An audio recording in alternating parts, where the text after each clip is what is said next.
on a new home and restore the promise of Canada. Mr. Blanchet. I would like to come back to something that I do all year long. First of all, thank you for having welcomed us. I have been waiting for this moment for a long time.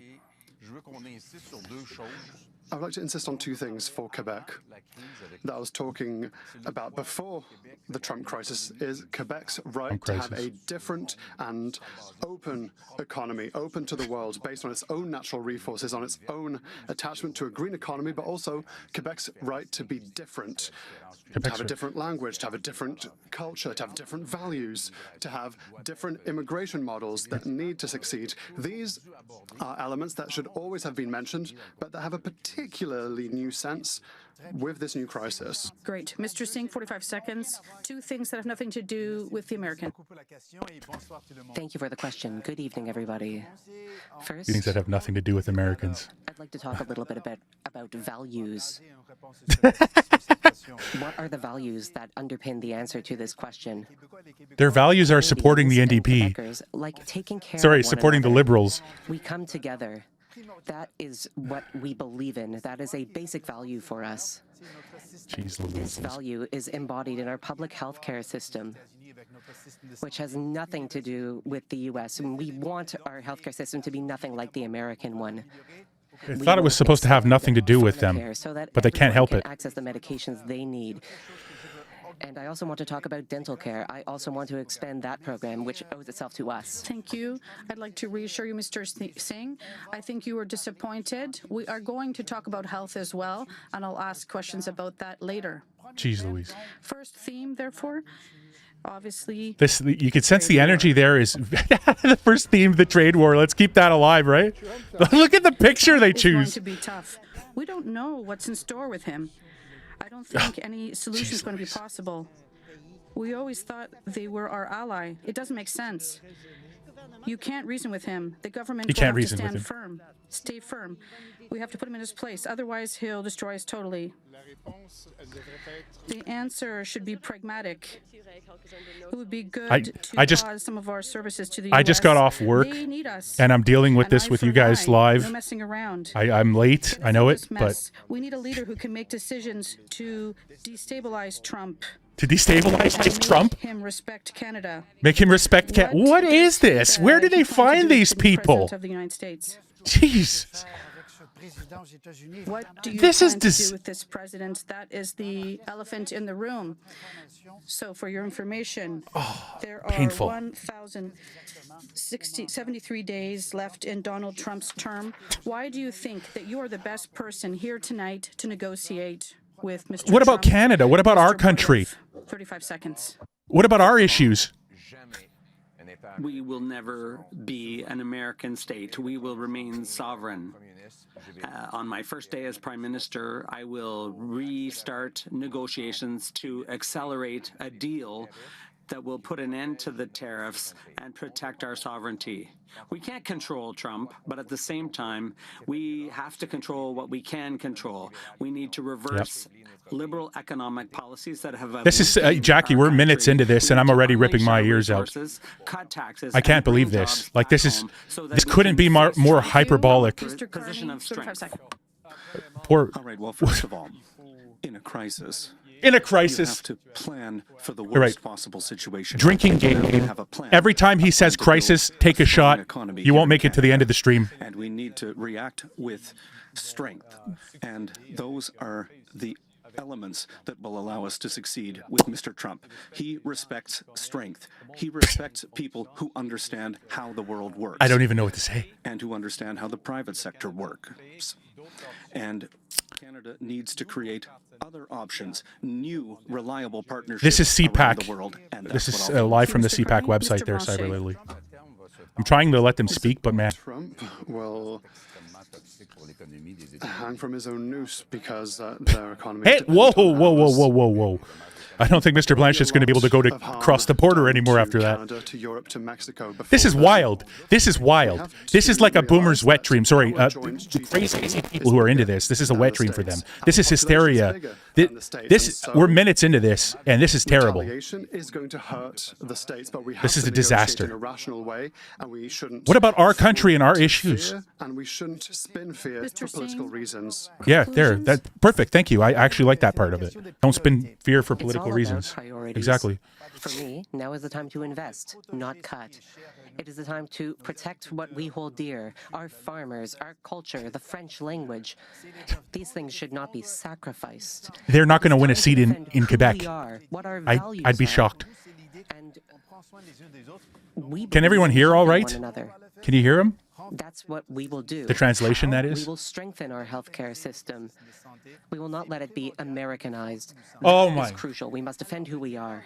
So open Ours- debate to begin now for about 15 minutes. Can you imagine Mr. if Elizabeth Poilievre, May was here? You have called Carney a political grifter, Yep. a globalist banker Yep. who's deconnected from reality. Yes. Mr. Carney, you've said Pierre Poilievre is a career politician who Mm-hmm. knows nothing about how the real world works. So I ask you the question, which of you... This moderator seems like with the translation seems more hyped up than I am.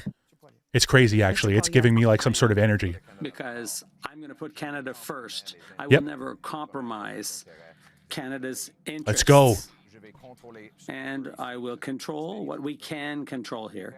Obviously, no one will be able to control the decisions of Donald Trump, but we can control our economy, our domestic economy, by Poilievre. overturning liberal economic policies that have weakened our Is country. Jug and Me make trying to us jump in there? made us more That was dependent meek. On the The issue Americans. is, Mr. Poilievre, Nobody cares what you say, Jug would Me. make Canada You're more irrelevant. like the That's not United true. States. No, He he would wouldn't. Americanize our No. healthcare system, not true. privatize it. He's got confidence. I love his energy here. That's not true. Carney, Everyone knows that's what conservatives do. They turn us America. First of all, I know how to negotiate.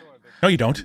I agree with Mr. Singh. We need to start by I agree. We need more crisis. saying what's never going to be on the table. The French language, Quebec's culture, and supply management will never be on the table. Our resources, that's the first thing. Second, You want to keep our resources in the ground. You're a in terms of Mr. clown. Blanchet's point, the opportunities that we have with the European Union are there. Ah! And I've already started building new relationships Across the sea, with European Union. the Fuck that. European Union. No, As no, no, Prime no. Minister, I met with the President of France and with Can you? I don't know if it's just the translations, or there's a lot of like nervous energy here from everybody on the stage except Pierre. Is anyone else reading that, or is it just me? I'm feeling panic from every single person on that stage. Well, perhaps, Admit Blanchet is pretty calm, but everybody else there is. I'm getting like a really panicky, nervous energy from everyone there. To believe you with no political experience, and so I find it's kind of funny because people say we have to unite and work together. On the one hand, you have never spoken to me before this evening. You're not trying to figure out how to collaborate between equals, Quebec, Canada, Mexico, European partners. You're trying to Let's go, Blue Wave. devise Let's a win pact this. that only serves the United States. Enough of America. this hysteria. I've just Time for started change. as Prime Minister. Conservatives. I've been Prime Minister for a No, month. you've been advising for In the 5 first years. week, You're I signed liar. an agreement with the premiers of all the provinces, the premier of Quebec and the premiers of all the provinces and territories concerning free Yeah, trade. you mean Doug within Ford, the Canada. liberal?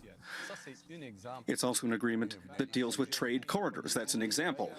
That's an example. This is chaos.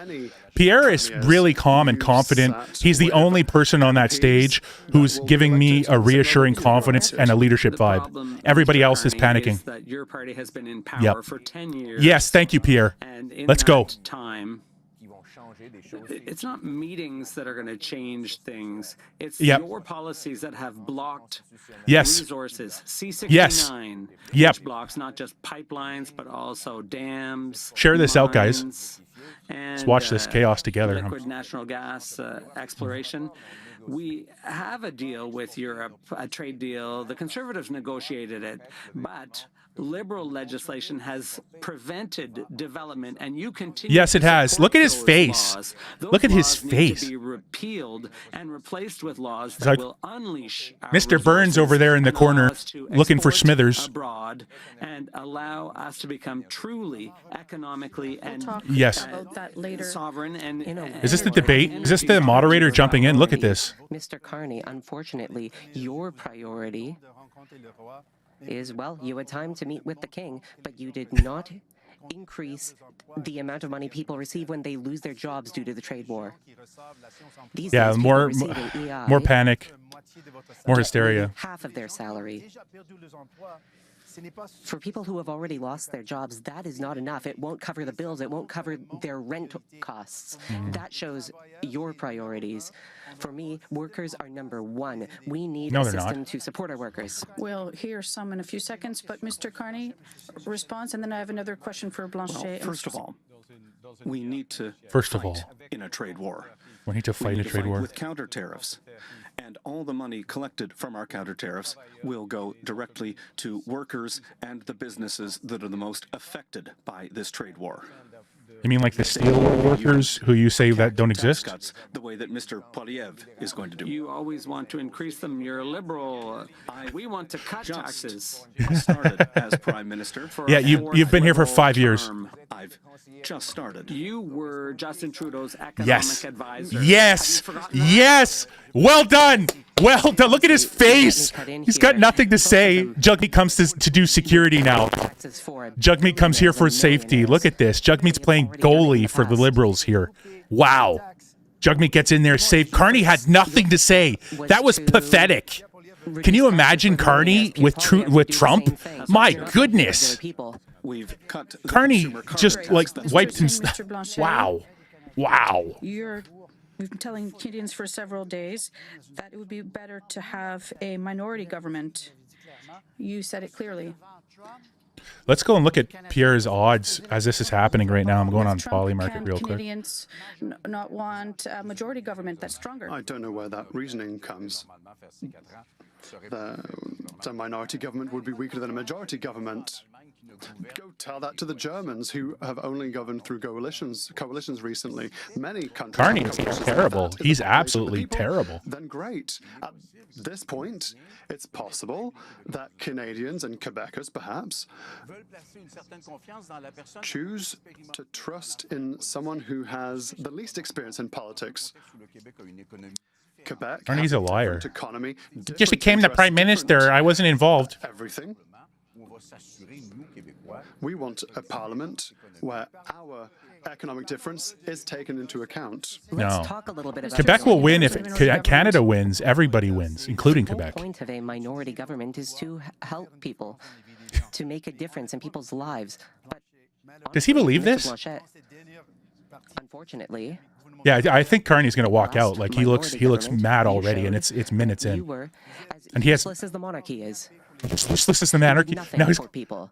What he is did nothing worse, for people. You voted What have you against done, measures that would Jugmeat? help Quebecers. What have you done? Dental care, Nothing. pharmacare, Dental care, pharmacare. It doesn't even work. It doesn't help anybody. No, they have. hundreds of thousands of Quebecers. No.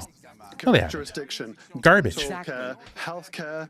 People in Look, Quebec this is so heated already. I'm loving this. I'm loving this. This is like, just look, scrap the debate. Does not have Get a the WWE ring in there. We are Pierre's going to take everyone, toss them aside. Please let me finish one sentence. This is hilarious. Carney can't even do anything. He's just sitting there. He's meek. Can you imagine him against Those who Trump? have the legal jurisdiction to spend money, and that is Quebec. He's a loser. Look at this. Carney sucks. Gave $2 billion He to seriously a sucks. insurance company. giving Everything's money to our going, Quebec fine. seniors. This debate moderator is twisted and In terms of tilted. minority government, Wow. Mr. Roy, we are in a crisis. We're in a crisis. Serious crisis of our Crisis. lives. Don't We take a need drug. to react Stop. with Don't take a shot. You will not be okay. overwhelming strength. We need to react with Yes, we react. need to We're like cut few 4% of taxes. the Yes, we need to U.S. cut bureaucracy. What the U.S. The does, government needs what to we can do to the act in a U.S. time of crisis. So we need to have Crisis. Panic. Everybody panic. Trudeau's economic advisor, you weakened our Look. economy. Yes, Pierre. We need Yes. economic sovereignty, and that means bringing back production to Canada. He thinks he's coy. He's like, I would reverse you can't say liberal anything. policies around development. I would expedite construction permits.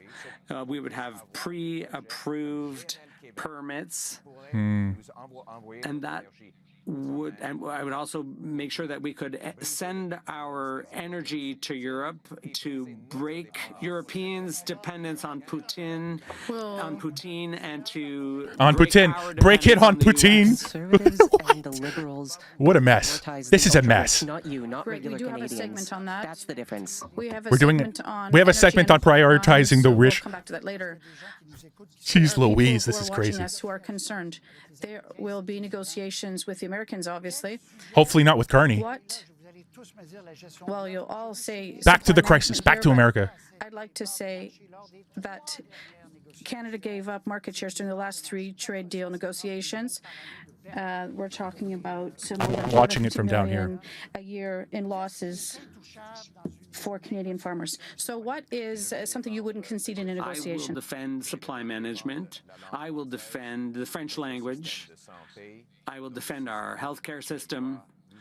I will defend our decisions and our laws. We will always be sovereign. And the way we're going to restore that sovereignty, Canadian sovereignty, is Pierre. by making our economy stronger. We need to cut Let's go. red tape I by hope- 25% for Yes. businesses. We need to reduce development charges, taxes Yes. on housing.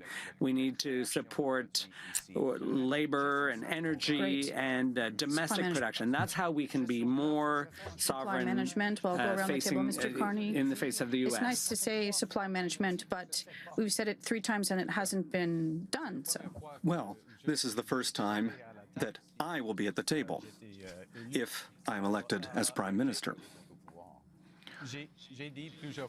I've said a number of times, and since the beginning of my campaign in Mauricie, we'll never touch supply management. We won't put Quebec culture or the French language on the table. And I think we all agree on that point. And that's important. We have to be very clear from the beginning when talking to the Americans. One area that we don't agree on is that Pierre Poilievre would cut Not true. our healthcare system. That's not You true. said it, everyone knows it. You said that you want to cut. You would cut dental care, Not true. pharmacare. You called them bad ideas. And unfortunately, Mr. Carney's plan to budget the operating budget in 3 years Mr. Singh, would lead to $43 billion we'll talk worth about that in of the next cuts. segment. Cost of living, we'll talk about tax cuts. We have a segment for later that. and choices. We have a segment And for that. we will Don't talk about that. underscore that none of you has tabled a costed plan. These are just promises. Mr. Blanchet on We supply have management. tabled a program, first of all. Second of all, we are not the ones who decide what's on the table. If Mr. Trump says, I want to talk about this, no one will be able to stop him from at least talking about it. We've never sacrificed the principle of supply management. So it's empty words. Little bits have been sacrificed every single time at a cost of hundreds of millions of dollars every single time. All Mr. Trump wants is a wave of Wisconsin milk with hormones, with no protection against So antibiotics. what would you do concretely? We will bring back an act that everyone approved. The Liberals before Carney approved it. Everyone had approved it, but then there were certain intrigues with unelected senators. There's a number of unelected And, members of law Parliament that would seem to protect- be making decisions. What would protect better? Well, maybe I agree with that law, but my point is that we need to invest in Canada. Our plan, which will be unveiled this weekend, will catalyze $500 billion of investment in Canada over the next 5 years. And that will be important in our negotiations with Mr. Trump. I'd like us to listen to a worker together from Stellantis. For him, this crisis with the U.S. is very clear. He's just lost his Crisis. job. Crisis. I was laid off by Stellantis because of the trade war with the U.S. How will your government stop Mr. Trump from attacking our industries one by one? And how will you protect our jobs? So much nervous energy How will you help workers? from everyone You all on have the stage different except Pierre. proposals. Mr. Poilievre. First of all, I already announced a fund to help companies keep jobs, to keep workers in their jobs, because the priority of workers is to keep working. Secondly, there will be EI to protect people who have fallen on rough times. I will be there for people who've lost their jobs. At the same time, we need to stimulate investment to strengthen our economy and to encourage new companies. We need to unleash our natural resources, and we need to create more jobs in resource industries. We also want to create more jobs for tradespeople at a time when they need work to build new houses. Let's stay on workers. Mr. Singh. Stay on workers. If a business wants to sell cars in Canada, they should be required to have a factory in Canada, a presence in Canada, and I would put this in a law. He is. He's clear and concise and confident. Sell here, you should create jobs here. And let me add, the first thing Mr. Poilievre said in 2022 when he became Conservative leader is that he would cut EI contributions. So it is not credible that he would increase support to people when he talked about eliminating contributions. Mr. Blanchet, for workers, you've said you want to go back to a pandemic-style wage subsidy. The principle of that. We said that even before the campaign. To paraphrase Mr. Poilievre, EI is fairly broken. People have difficulty accessing it, and I disagree with Mr. Carney's suggestion to say that money will be invested in training. You've lost your job, but we're going to train you, and you're going to have another kick at a can at the age of 55. Not a good idea. The idea of the wage subsidy was to allow the worker to have a link to their job by giving them a subsidy so that the employer, should they want to, could rehire them someone who had the skill to do the job. So there would be a transitional period where there could be temporary job losses, like for the case we've just heard. Well, first of all, three things. All the money from our counter tariffs will go directly to workers. Second, we have a strategic fund for manufacturing in Canada, specifically for the auto sector. And third, our counter tariff system for the automotive sector contains an incentive of $7 billion for the automakers to keep production and workers here in Canada. That's very important. But the reason that we've done all of this is so that we can have strong positions to negotiate with Trump. Just to conclude, I think we need to encourage Canadians to buy Canadian-made cars.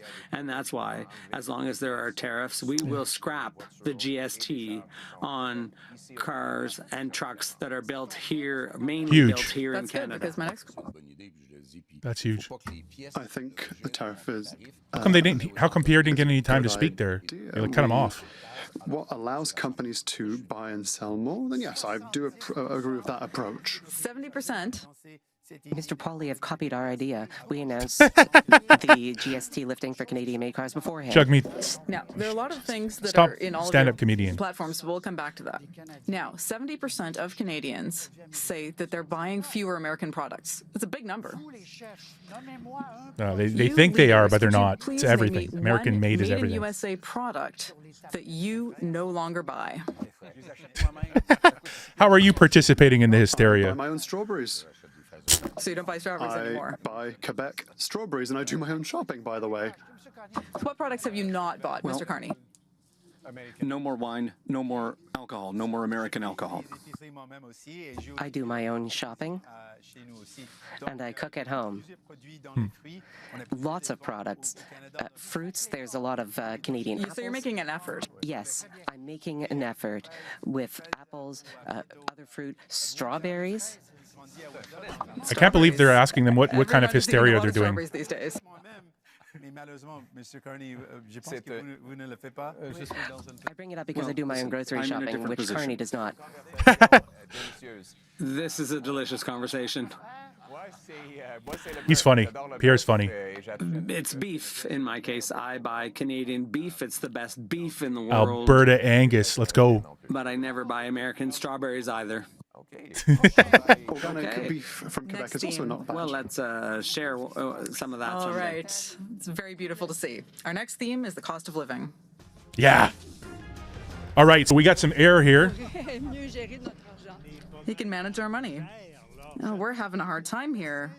Yeah, we are because of the the. balance the budget. It's the liberals who got us Maintain here. the same quality of services. Do these people understand that? Inflation, lower taxes. I earn a good salary, but it's hard to pay for groceries, for childcare, for our That's what kid, for Mark everything. Carney and the liberals have Education done. is expensive. Prices keep going up. We need a change, Class is folks. hurting, and Yes. for the poor, it's worse. Because of the liberals. Counting every penny. And Mark We're Carney getting advising. poorer. I feel like Yes. no one really listens to young people on housing Time to or the work cost of and living. change. So what does the future hold for us young people? Nothing good with the liberals, that's for What sure. does the future hold for young people? I'll give you a few figures here very briefly. Devastating for the liberals. I'm sure this won't come as a surprise, but in Montreal, housing prices have more than doubled over 10 years. Whoa, Trudeau. $300,000 to $661,000. Carney and Trudeau have remarkable growth in wow. Toronto and Vancouver as well. So my question, and you'll have 35 seconds, first of all, how can we improve access to housing, for example, for this young woman that we just heard from, Mr. Blanchet? Clearly, it's through the starting capital and another GST-based policy. What? There needs to be access to capital for their down payment. My children can't pay for a house. A lot of them have jobs, good jobs. It's essential that we give them a little boost. Using public money, for example. And it's not during a crisis and that in cutting budgets that we will be able to do so. We need to reduce speculation on house prices. We need to unleash the invest economy. in affordable housing, social housing, student housing to Boxes for people to live in. good price, Fridge boxes. reduce pressure Thank you, Mr. in Blanchet. the Mr. Poilievre, residencies of 35 Canada. seconds. Let's go. I'm with you, with all those who are having a hard time Yes, he is. affording their groceries, or young people who can't buy a house. After a decade of liberal inflation, liberal policies have increased the cost of living the most in 40 years.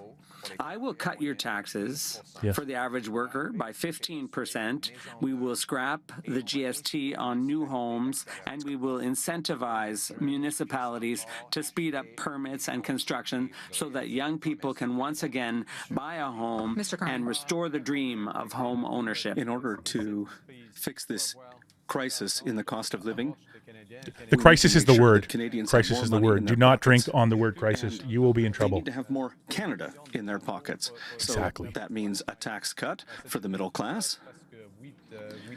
And our plan 1%. is almost $800 per family. Cut the GST on first homes and increase competition. And in Canada, we have dental care, pharmacare, and daycares. We need to protect that, and we need to double new housing construction in Canada with our plan. Very good. Thank Not you, with the Mr. government Singh. construction company. Thank you. When I talk to people and the cost of living comes up, there are two main topics. First, grocery costs. Second, housing costs. For groceries, major grocery giants are gouging us. We saw this with the price of bread, the price of meat. They drive prices up, and they are gouging the Canadian public. We would put price caps on essential groceries. We would also stop corporate landlords from buying up affordable housing and apartments. We are in it for you. Vanguard. Thank you very much, Mr. Singh. So by that, it's because the economy is struggling that the price of everything is going through the roof. 245,000 housing units were built in 2024. You've all promised to massively accelerate the pace of that construction. The Liberals have said 500,000, the NDP 600,000. Mr. Sting, you're going to start this part of the open debate. Do houses grow on trees? In the NDP, they do. For how to make this happen. First, we would not sell off our federal land. We would keep it, and we would build affordable housing on it. Here we go. 100% affordable. We would train Canadian workers to build more homes. We also must keep the affordable housing that we do have, and unfortunately, the two major parties have let rich speculators buy up affordable housing. And now we have no more. That's a major issue. We need to keep our affordable housing and build more housing in general. A couple of ideas. First of all, I'd like to talk for Quebec. There are delays of hundreds of thousands of houses to be built, and we don't have the human resources to do so. But there are initiatives for small housing, for social housing, modular housing, that would allow us to build quicker with fewer resources and cheaper. Can you hear the as many people as possible? But I'm looking forward to hearing everyone's financial framework, because the Conservatives want to cut. They're going to have to cut spending at some point as well. The Liberals want to cut in revenue. Can everyone hear the stream fine? There's some financial magic that's in there somewhere. I would like to hear their financial framework, or even their electoral platforms. In a minute, that would be the nice. plan. But Mr. Carney, 500,000 housing units. And we need to get started. Turn it up a little bit here. So that we can get the housing market working better with a reduction in bureaucracy at the municipal level and in fees. But we are proposing a new institution, Build Canada Homes, which is going the government to build construction company. affordable homes using lumber from Quebec, using lumber from British Columbia, using Canadian wood, and using new Canadian technologies. We are going to create a new industry. It How seems to can me you say 500,000 units? I mean, I could say 800,000, 400,000. Where's this coming from? Yeah, where? The air. You know, if it doesn't I can have exist. 35 seconds, we need to add funding of $25 billion for the development of affordable homes and $10 billion for... Mr. Poilievre, you haven't costed your objective. yes, we will, in our platform, which is going to come out in a few days. But Mr. Carney, you're repeating exactly the same promises that Justin Trudeau has been making for 10 years. During the Liberal decade, when you were the economic advisor, the cost of housing has gone up, of England. and you inflated the cost of housing then too. You have a terrible record in England for real estate costs there, the real estate prices. The problem is that the Liberals want to build bureaucracy. They want to balloon bureaucracy by creating new departments, new bureaucrats. We don't need more bureaucrats. We need more homes, more new doors on new homes for young families. The reason why housing has become so expensive today is because of taxes and bureaucracy. I will eliminate the GST on new homes. I will incentivize cities to free up land and accelerate permits so that we can build and build your home. Mr. Singh, then Mr. Carney. Let us talk records. Mr. Poilievre, you were a housing minister. How many homes did you build? Over 200,000. I'll tell you, 6. You built 6 homes. 200,000. 6. Pierre's not a pushover. I cannot believe what you you're asked saying. the question, can I We answer cannot it? believe, Mr. Poilievre. Pierre's got the energy. That's the Prime Minister. When he was in power. Pierre, don't let... Pierre's the best. Can I answer? It was 200,000 that year, and the cost of the average home was $450,000. So thanks very much for reminding everyone of my record. It was a good record. Nice. During Yes, it 10 was. years, Thank the you. Conservatives were Thank in you, Pierre. power. Rent doubled. Housing costs doubled. And then, when the Liberals came in, they doubled again. Unfortunately, Mr. Carney benefited from the housing crisis when Pierre he is was the good. board chair at Brookfield Investments. Guys, if you can hear everything fine. Benefited from the housing crisis Other end. by buying up affordable buildings and tripling rents. Mr. Carney. Okay, Mr. Poilievre's approach is everyone Carney is for panicking. themselves. He is panicking. COVID crisis, he said, okay, let's cut taxes, let's cut bureaucracy. Be careful with crisis. Now that we're facing Don't drink. Greatest crisis of our lives, he's saying, cut taxes. Oh my goodness. Carney is a hyperbolic maniac. You have to do that to a certain point, but you have to act as a government. And if I may, you need to have capital to catalyze investment. And with a small Big amount words, of catalyzing no meaning. investment from the government of Canada, we can create huge Get the private government out of investment it. and a new Canadian All right, industry. Mr. Blanchet, then Mr. A new Poilievre. Canadian-owned construction That I company. find The box. interesting We is build to box allow code. parents who have money in savings for their retirement to take the money temporarily to help for their kids' down payment. That's not $500 billion that will be required. These are not civil servants that will be fired.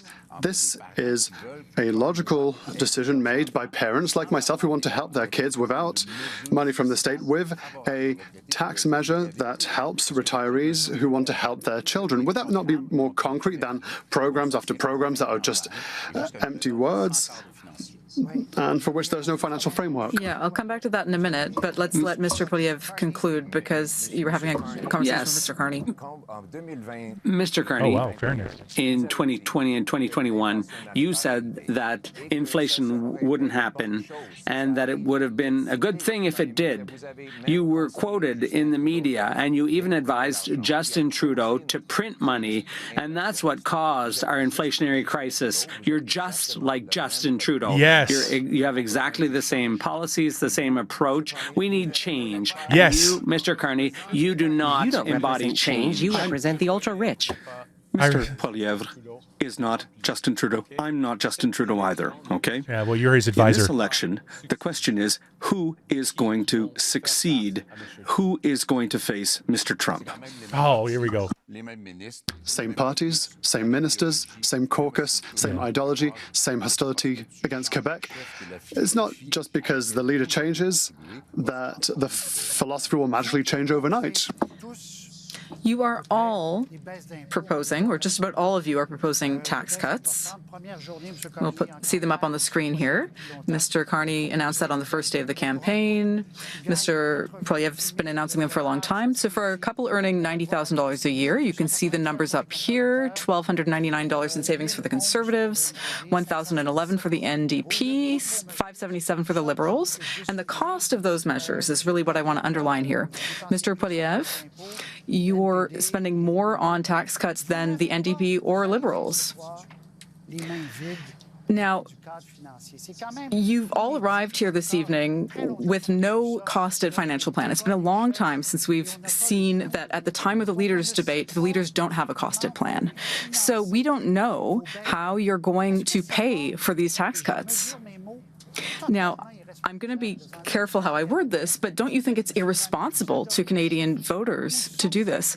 Mr. Carney, you said you've got the numbers, but where's your costed plan? As I've just said, we'll be presenting our costed platform this weekend. But why not earlier at an event? There are 10 days left in the election campaign. It's about the same thing as Mr. Poilievre, as I've seen. And it is going to be costed, and the operational budget will be cleaned up. We'll balance it in 3 years, but at the same time, we will be investing in Canada and in Canadians. Mr. Poilievre, Yeah. where would you And the make government the cuts? This comes back to my earlier question to Mr. Carney. In terms of the costed plans, what do you have to hide? Will transfers to provinces go down, for example? We're going to cut What do you have to consultants. hide? Believe it or not, a Canadian family is spending $1,400 in federal tax just to pay for consultants. That's been a 100% increase. I'm going to cut consultants.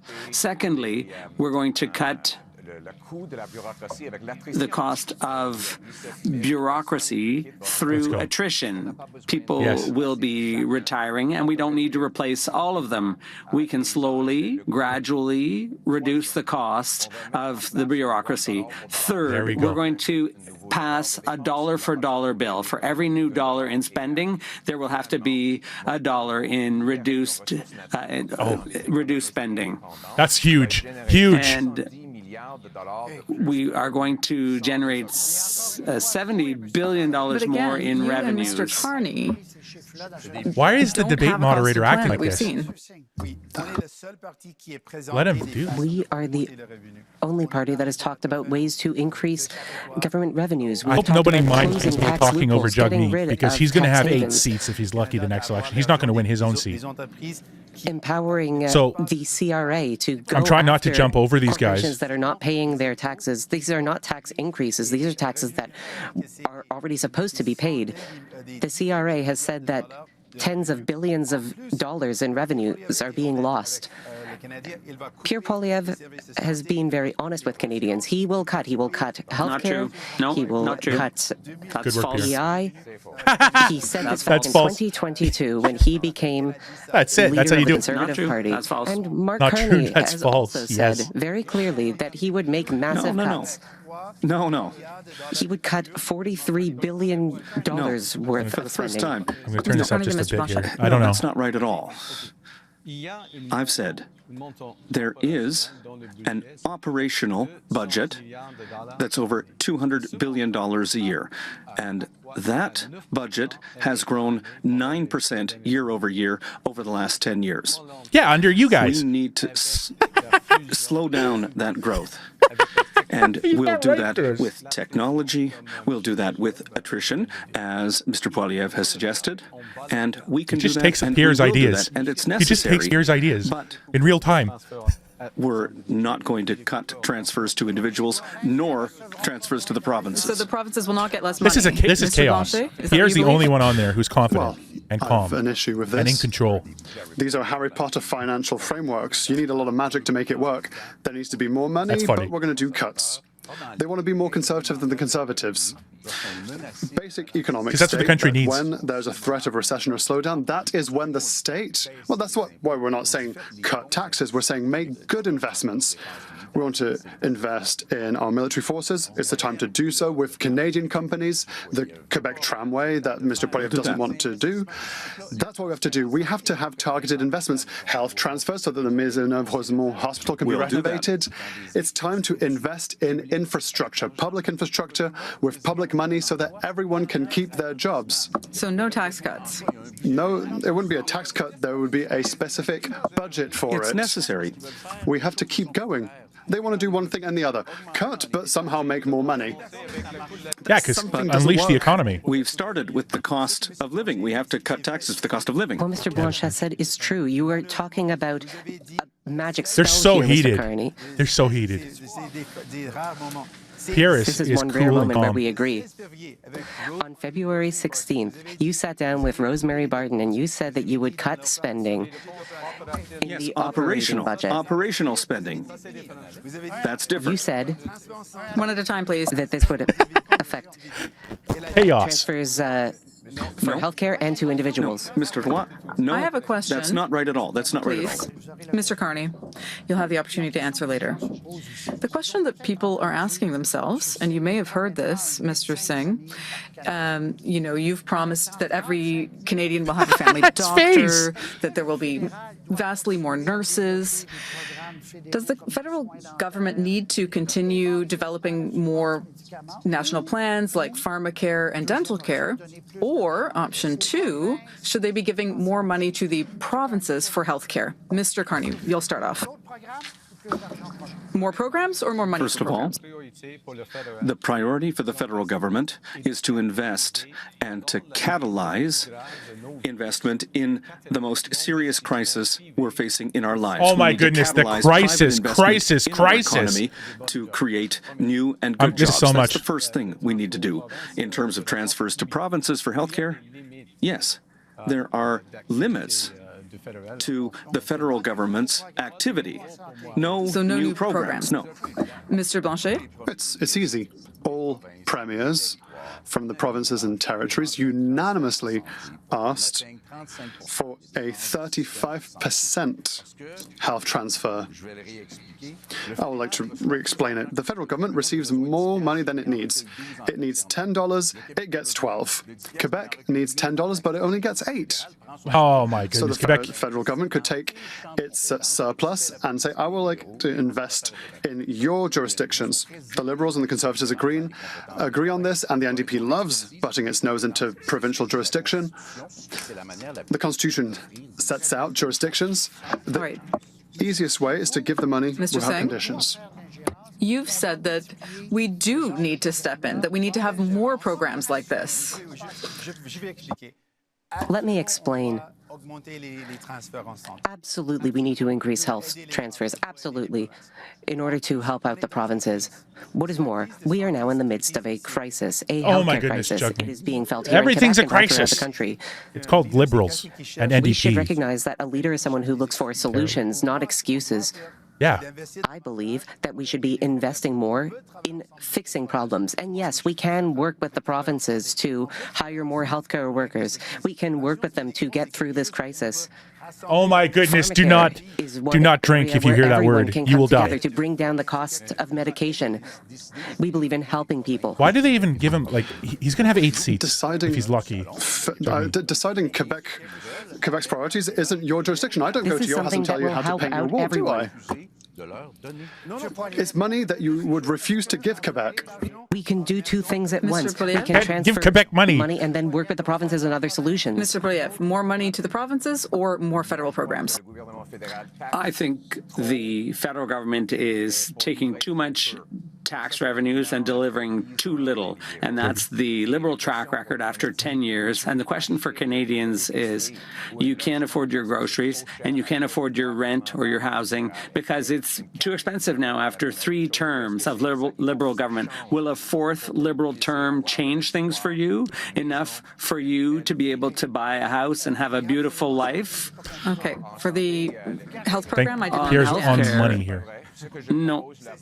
What I propose on that is a program that the federal government could coordinate, and that is to do with licenses for doctors and nurses. It would be a voluntary program, as has previously existed, to allow immigrants to be licensed and be able to work in our hospitals. That's a really good idea. To reduce your wait times. So that's a really good. That's actually actionable. The question is, the 13 premiers of the 13 economies of Canada. Canada doesn't have one economy, it has 13 economies. These requests were made to stop the deterioration of the healthcare system. Next theme. There we go. Energy and climate. Here we go. And we're going to hear more people. The carbon tax was something that was supposed to help the environment, but now, what are we doing for the environment? It never did anything. Our planet is starting to die. I really want to see someone who can prioritize climate change and the hysteria. The economy in Canada. It's all hysteria. We shouldn't be building a pipeline. The environmental consequences are very serious. No, they're not. Even if for ecological reasons it's not the best solution. Well, I think we have to think about it. Who are these people? There was a good project in place, but then it was dropped. A pipeline would have a major impact. We may have to make sacrifices if we want to be more independent. Good point. This is crazy. Where do they find these people? Drill, baby, drill, says Donald Trump. But I have a very simple question for you, and I would like just a simple answer as well. You have 35 seconds open debate. Do you want Canada to increase oil production? Yes or no? Mr. Singh? Yes. Yes. I would be in favor of investing in clean energy, renewable energy. Our oil is the cleanest in the world.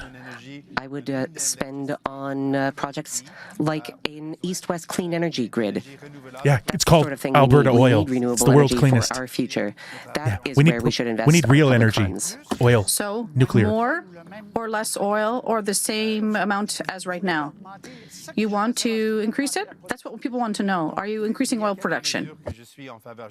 There are a few measures that I support.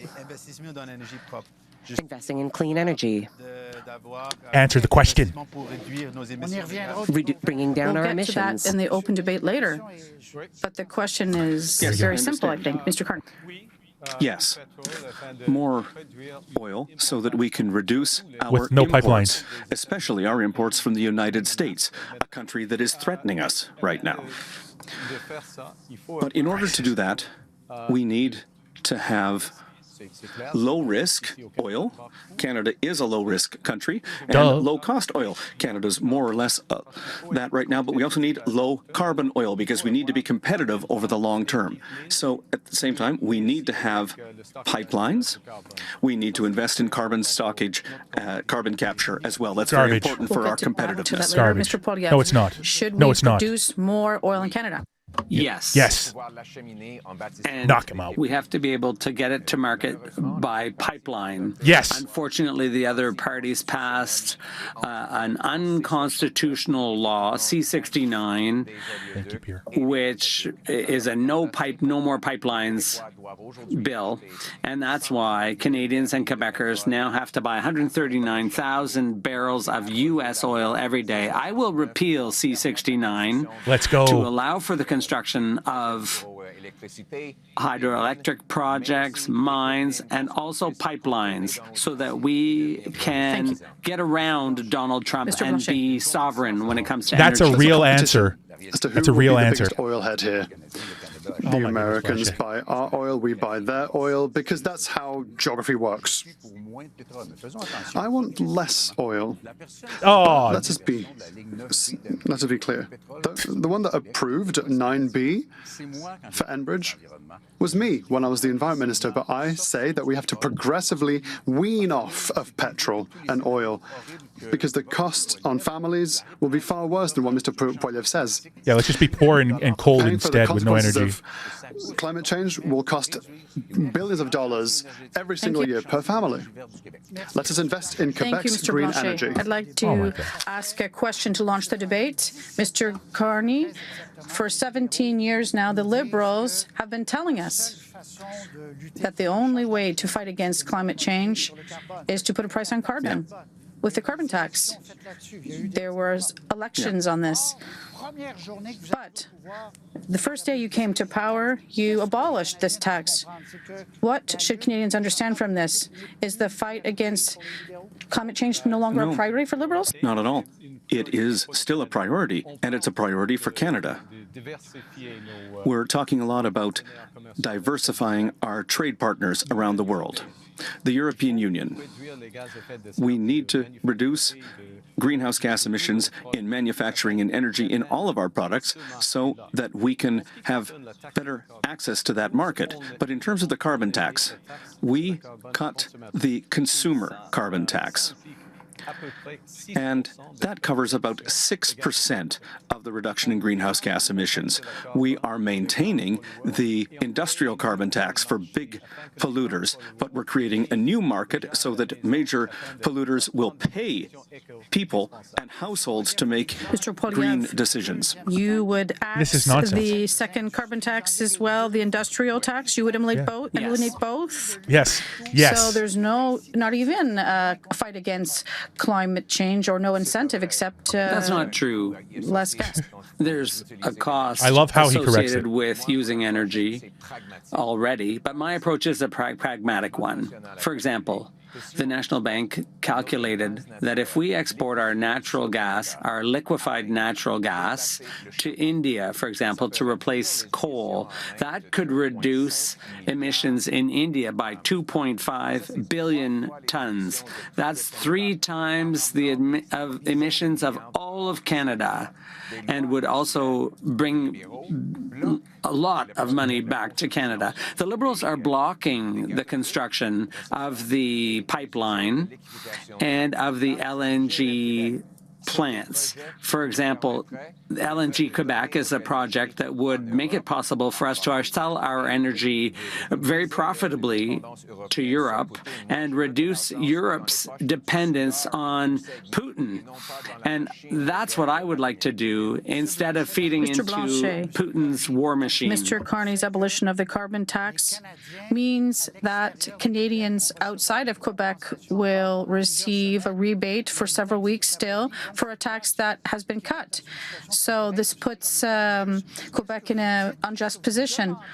What are you asking in this respect? This debate moderator is biased. Another element. It might give Mr. Carney an opportunity to answer. Last year, Canada invested $30 billion in oil. Trans Mountain cost $40 billion. It took 9 years to build it. That means that with only just these elements, that's $16 billion of Quebec money that was invested in oil. Do you want a great energy worksite? It's Quebec's green worksite.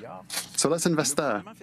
With regard to the $3.7 billion, the government would preemptively reimburse the tax carbon. Now the carbon tax. Now they've cancelled the carbon tax before the elections, but they're still sending reimbursements for expenditures that people won't have to do because the carbon tax no longer exists. Quebec is responsible and still has a cap and trade system like California. We're being penalized. We're taking $800 million out of Quebecers' pockets. That's $100 per person, including newborn babies. $800 from everyone's pockets. $100 from everyone's pockets to offer electoral baubles just before an election. Is there not an injustice there? It's not an injustice. Quebec is a pioneer in carbon markets, and that's clear. First point. And the second point, Canadians outside of Quebec and British Columbia have paid the carbon tax, and as such, they receive the carbon rebate, and all Canadians, including Quebecers, will receive the middle-class tax cut. Because we have what we've done, there's a principle here. There's an important principle here. Yes, you're going to speak in a moment. Just in terms of clarity for those who are listening to us, what reimbursement are you talking about? The rebate. No, not in Quebec. No, not in Quebec. Oh, this is a clown show here. No, but Quebec, there's a principle. Gas prices are higher. There's a principle here.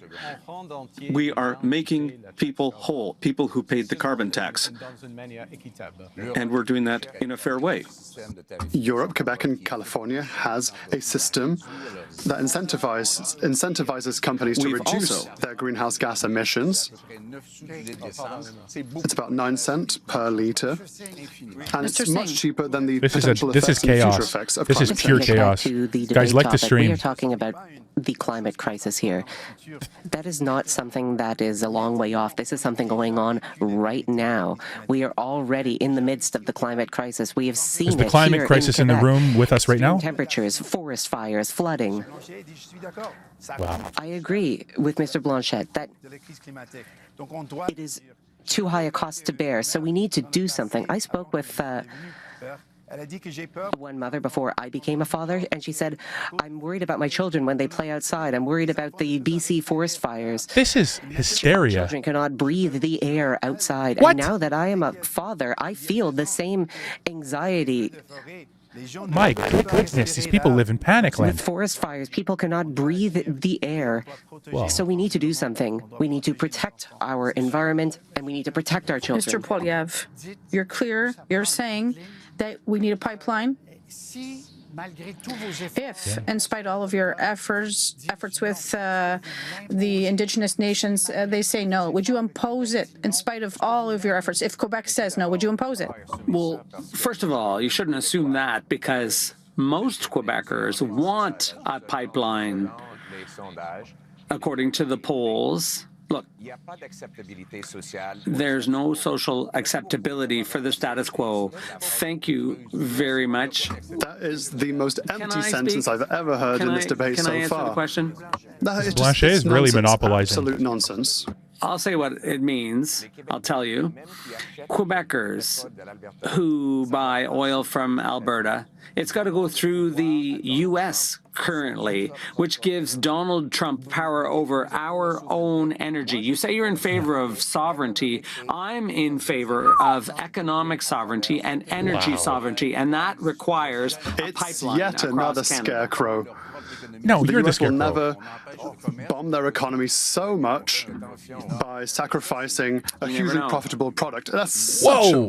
an amazing argument. How much will your pipeline cost?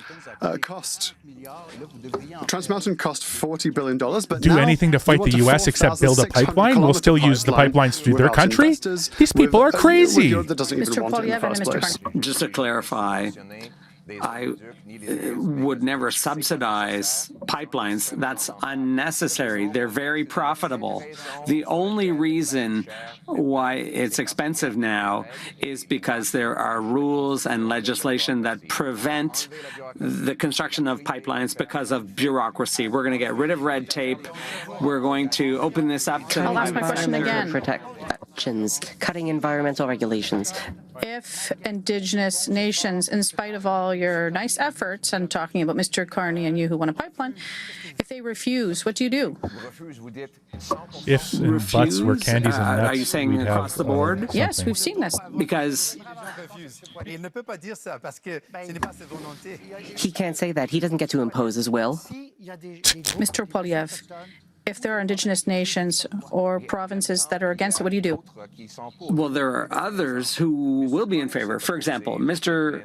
Carney opposed a pipeline in the West, which would have enabled us to sell our oil to Asia, the Northern Gateway project. 80% of First Nations were in favor, 20% were against. And in a case like that, I think the majority rules. And I think we need to allow our companies to pay some of their taxes directly to First Nations to fight poverty through industry Mr. and Carney. production. That's our approach. Would you be ready to impose one? No, never impose. Can I respond, please? Never impose. No, but a couple of points. Prices. First of all, our relationship with the United States has changed everything. So imports from the United States and geography, as Mr. Poilievre has said, around pipelines, those are problems. Those are national security problems for us, and we need to act. That's the first point. Second, on March 21st, there was a meeting of the premiers. All the premiers were here in Ottawa, and we sat down and we agreed. All the premiers signed an agreement to have an energy corridor that would cover oil, natural gas, clean energy, and critical minerals. And with that, and with a process with Indigenous leaders, we can and we could have a solution to this problem. And that's an example of leadership. That's an example of bringing leaders together to meet a national goal. We need to do more than that over this crisis. I'll ask the question again. If ever Indigenous nations No, I've said no. I've against said it, no. you forget the project? Well, no. You cannot force projects on people. Listen, it's a question. I have another question about the environment. Here's the question. You have said that you are a pragmatic person. Do you agree that it is not pragmatic to continue to subsidize oil companies with billions of dollars? That's not pragmatic at all. Would you agree? Jeez Louise, this is getting I intense. agree with that principle. Okay, then will you Why is a commit guy who's to gonna have stopping these subsidies? Absolutely. It's clear. This is why you need New Democrats. This is Look why at you that. need... We got a commitment But from it's Mr. not Carney. new. It's not a This is new why- commitment. This is why you need New That's not a Democrats. new commitment. No one needs New Democrats. Let's be very clear. Not even New Democrats need them. That's why no one's voting for Mid-February, them. British Columbia. You, like all other Canadian leaders, said something in English that was, if necessary, you would use the executive emergency powers. You said it. I heard it again yesterday. You would force pipelines through Canada and through Quebec. After 2 days after that, with Mr. Roy. That's not it. That's not it at all. No. Please be nice. We're almost friends. But then you said to Mr. Roy, I would never like to force this. So it's not rules that stop this. It's social acceptability that stopped this pipeline because people said no. Mr. Carney, please reply. Okay, no. It's the use of emergency powers for the federal government. That's for federal approval. But there also has to be approval, for example, here in Quebec. There has to be approval from the provinces and the support of Indigenous people. This is Canada. Great. That's how Canada works. Pierre's the only one with a brain on that stage. Another point, if I may. We're starting to see cooperation agreements come into place with the provinces to have one project, one evaluation, and that's going to accelerate the approval of major projects in Canada. Right. Mr. Blanchet, you said that I have a greater chance of signing the Canadian Constitution than approving a pipeline. This debate monitor, I'm sorry, I'm trying not to jump over them, but this moderator you really paint yourself in such a is corner so and say biased. never, ever. If our relationship with the U.S. gets worse, and he's like, and the pipeline his energy goes is to the United very, States, very weird. If our ports become trickier in terms of imports, what would you do? What would Mr. you Trump's tie your hands? threat is a very serious one, but he won't self-destruct the American economy. And Americans think that Canadian oil is in their backyard. There's no rule that stops oil from being built or circulating, but Quebecers didn't want it, and Mr. Carney said, I will like to respect Quebec's environmental rules. So there are certain elements that are incoherent from him. Never. It's still no, because Quebec is the best placed in the world to develop a green super energy market that goes right to the south without asking Ottawa's permission. Why would we invest in oil that doesn't have economic benefits for Quebec if it means that we still pay more at the pump? Quick comments. You are slightly behind in terms of the tramway and the third link. We're talking about the environment and public transit as well. So the third link, would you fund this or the tramway? One or the other, or both? Yes, for the Quebec City Tramway, we support public transit. We are against projects that are bad for the environment. So you're against the third link? Exactly. We are against the third link. We support the tramway. One solution to address the climate crisis, while at the same time helping our economy, is to invest heavily in public transit. This would help municipalities, this would help provinces. We could work together with them and use transfers to provide more funding for these projects. And they're the sort of projects we need. They would create good jobs while at the same time helping Canada reduce emissions. Mr. Poilievre, tramway or a third link, both, or just the third link? Just the third link. You have to make choices. And I would speak to people in the regions today. The other parties are against the third link, and they want to ban gas-powered cars. That's not practical in the regions of our country.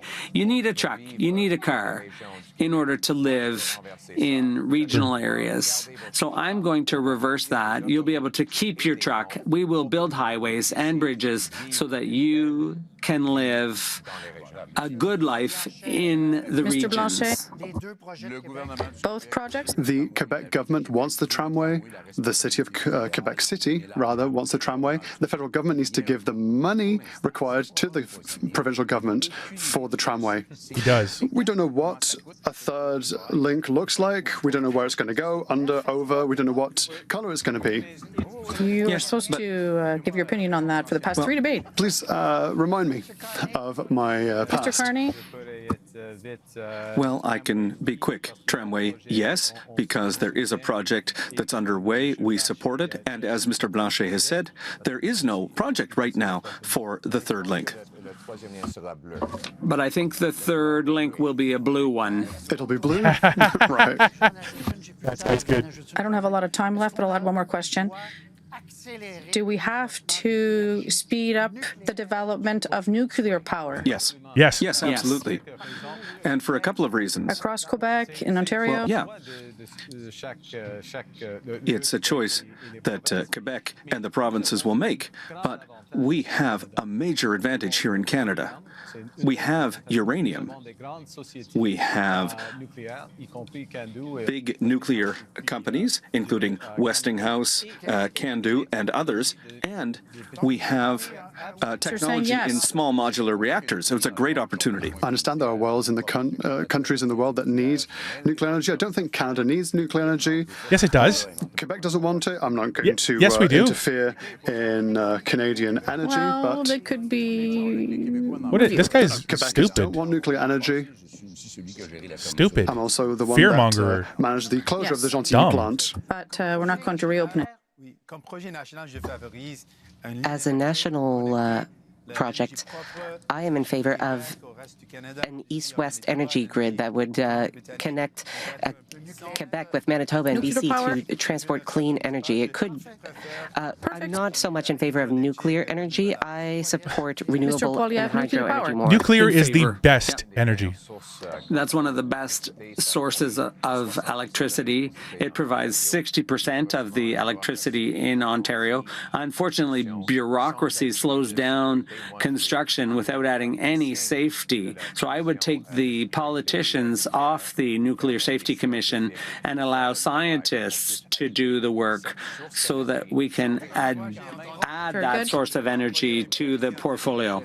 This is the first time I've heard Mr. Appreciate Poilievre it. say something Next theme. pro-science. Immigration. Next theme, immigration and foreign affairs.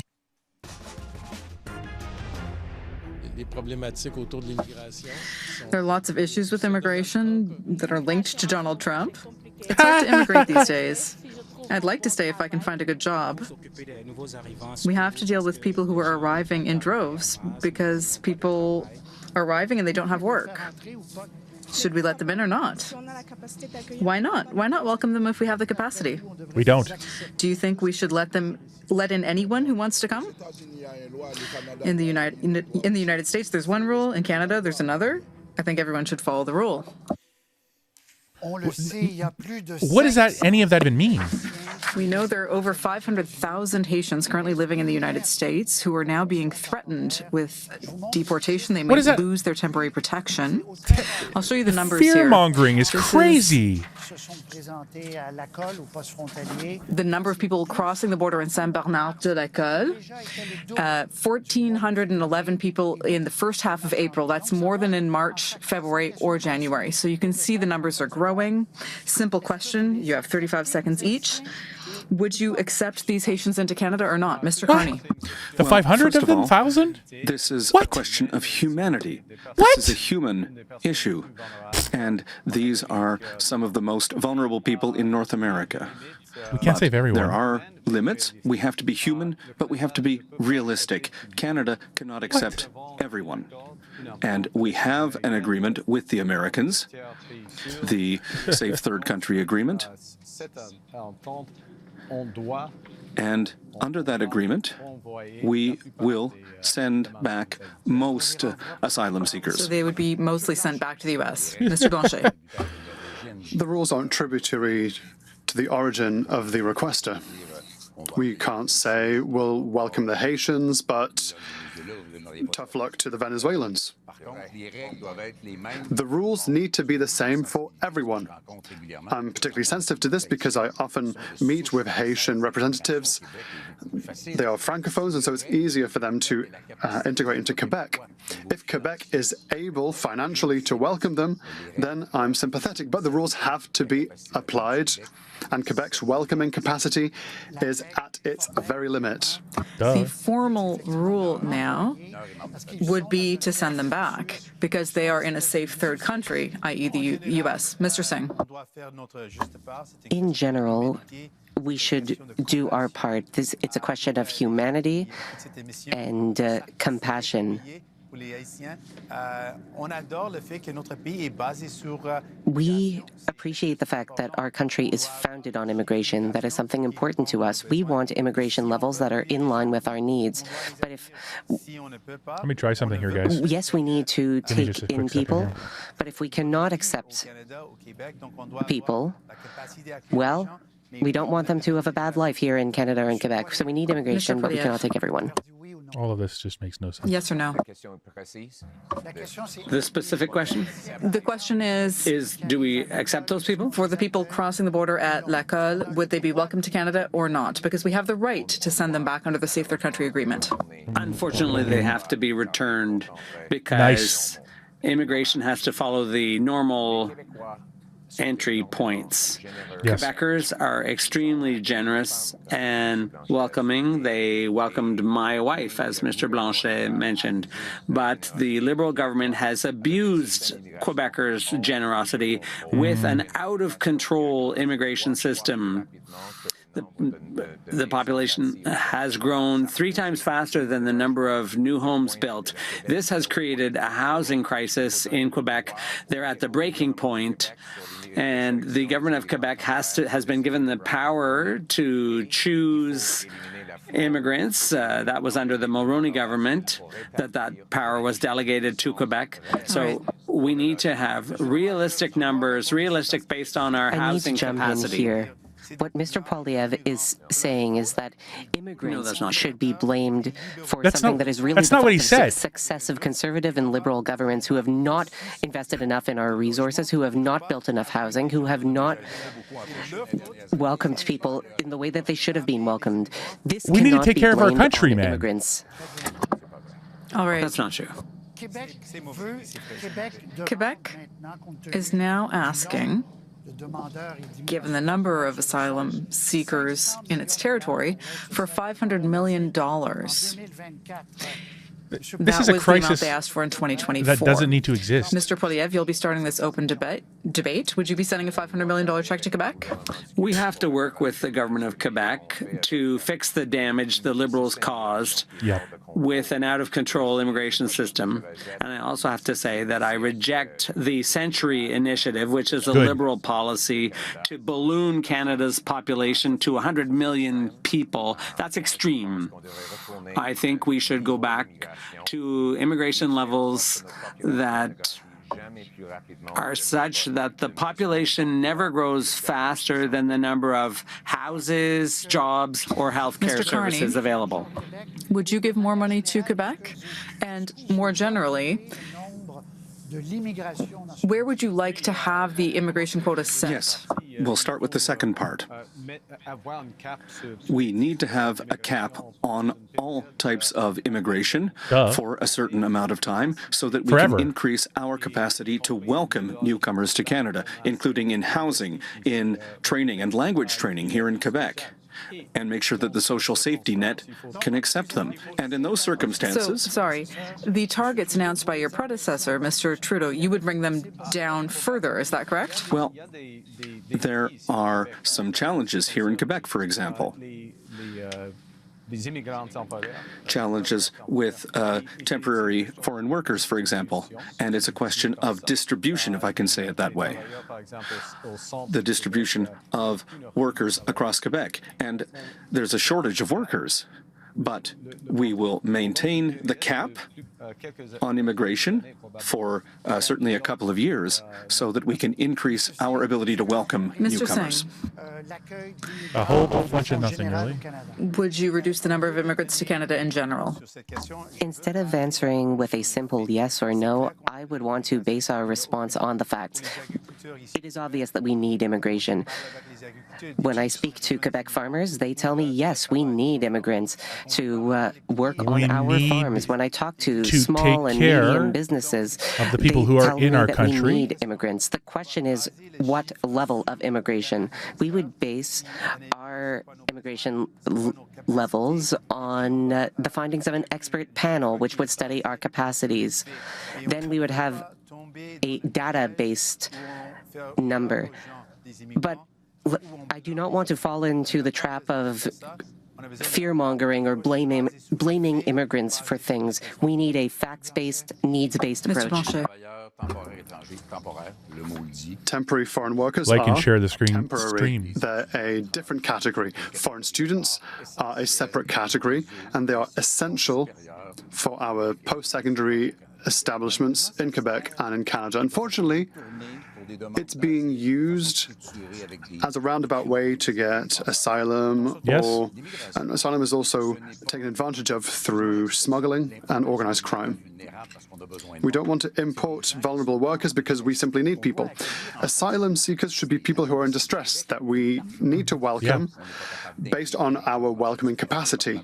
We are not currently in Quebec So you think we able should to reduce welcome as targets many people that are accordingly? arriving. Quebec needs to be able to establish what its targets are. And one clear element, the federal parliament, with a Bloc Québécois initiative, decided to force the federal government to consult provinces within 100 days to determine how many immigrants would be welcomed. No one can decide, apart from Quebec, how much Quebec can accept and welcome. Another rare moment where I agree with Mr. Blanchet. Temporary foreign workers are often victims of power abuses. We would restrict the use of workers who are exploited by major corporations. The Centre Initiative was 100 million immigrants in Canada before the end of the century. Dominic Barton, a parliamentary committee, said that they did not take into account the uniqueness of Quebec, and one of the two co-authors of the Centre Initiative and 100 million people is now one of Mr. Carney's close advisors. Mr. Wow, Carney, that's actually really important to bring up. on a different subject now, would you say that the immigration system in Canada is going off the rails, or has gone off the rails in the last 7 or 8 years? Yes. The system isn't working. I wonder why. Who did that? And especially after the pandemic. Our population has gone up, I think, at about 3% per year because of immigration.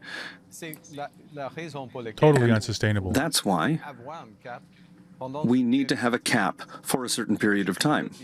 Forever. And I'd like to say that Canadians, Quebecers, and all Canadians, they want to welcome immigrants. There's no problem with Canadians' attitudes here at all. It's the responsibility of all of us to increase our capacity to welcome newcomers. Well, Is it normal? first Now, getting in France, houses here it takes and 6 months. healthcare In Germany, 8 months. and education. So, why do asylum seekers coming to Canada take at least 3 years to be processed? Because Canada is obstinate in welcoming more people than they can process, house, Which is insanity. to account the proportionality of every province and territory. I spoke with federal public servants, and they told me that there is a lack of resources. There aren't enough workers to manage all the files that are coming in. So then why are we doing it? Unthinkable that people have to wait 3 years for an answer. But is that not Insanity. a Huge problem. Insanity. So we need to have more people working on this. Insanity. People who can make decisions, or at the very least provide an answer, because it is entirely unacceptable that we have people waiting so long. Mr. Poilievre, is this problem solvable? Yes. Look, it's all about efficiency. By screening out bogus asylum seekers, that's what's slowing things down. We could reduce processing times by getting rid of the bogus claimants. And when people are forum shopping, when they've been to other places, that also slows things down and discourages as severe with genuine everyone? claimants. My point of view is that if someone's in danger in their country of origin, they should be able to decide to come to Canada. But if they're not refugees, for example, we've seen a situation in Mexico where people came here without ever needing to be refugees. They never needed asylum, and that causes a bottleneck in the system. And so what we're going to do is ensure that genuine refugees can come here and have their lives saved through the generosity of Canadians. But how do you separate the real ones from the non-real ones? Well, that's the problem. The machine, the apparatus is too cumbersome. And Mexico was one of the causes in the problem. So by eliminating that source, that helps alleviate the problem. Is that an acceptable wait time in Canada? No, it's not acceptable. It's inhumane. It's inhumane for asylum seekers. And that's an indication that there is a problem with productivity in that department. That takes resources, but it's also a question of productivity. Why not hitting the brake pedal with kindness, of course? Why not slow things down until we have a good system and a good public service for immigration that can deal with files in a few months? This is insane. The What about rhythm is people far who too need to quick, live? And so we can't succeed at this rate. Houses, people for economic reasons jobs, or who are in distress for other healthcare. reasons come to Canada and they're lost because their files aren't being processed. You can conclude, Mr. Carney. I more or less agree with that, but we need to be, as you've said, we need to be neutral. We need to act in a neutral and fair way. All right. Everyone on the stage except Pierre is Canada I want to last. save some time to talk about two other important files, international aid, Ukraine, and Gaza. I think we've understood your position on immigration.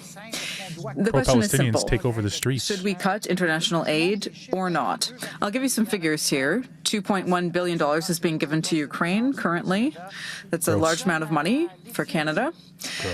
Ethiopia also, Haiti. There's a long list of other countries that we could have put up on the board. Mr. Poilievre, you've said that we need to cut international aid. What would you cut? Ukraine, Ethiopia, Haiti? No. I would start by cutting off China. The Liberal government gave $250 million to the Chinese Infrastructure Bank in order to build pipelines, highways, and other infrastructure to promote the expansion of Beijing's empire. I don't think that's a good use of taxpayer money. Also, we saw UNRWA, the organization in the Gaza Strip that took part, or whose employees took part in the attacks of September 7th. So I don't think we should be funding that type of activity either. The aid we give should be directly to people in need and not through bureaucracies, multinational bureaucracies and terrorists. Let's talk about Gaza.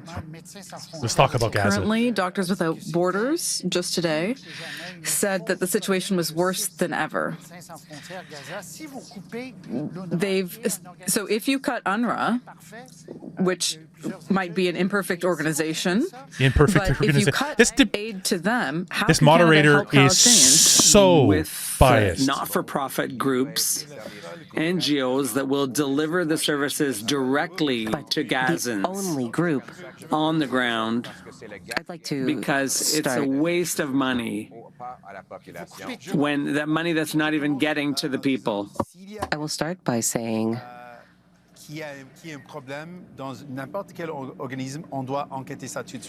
if there's anyone in an organization with a problem, then Let's yes, get it out that should there. be investigated. But what Let's he get said this about UNRWA stream was up. disgusting. This is the only organization that is helping out people on the ground. And you painted the entire organization with the same brush, calling it a terrorist organization. That's what you guys did to the Freedom Convoy. That is hateful, and it is entirely inappropriate. Mr. Carney. It is, and you do it all the time. On the subject of Palestinians and international aid, would you continue to fund UNRWA? Yes.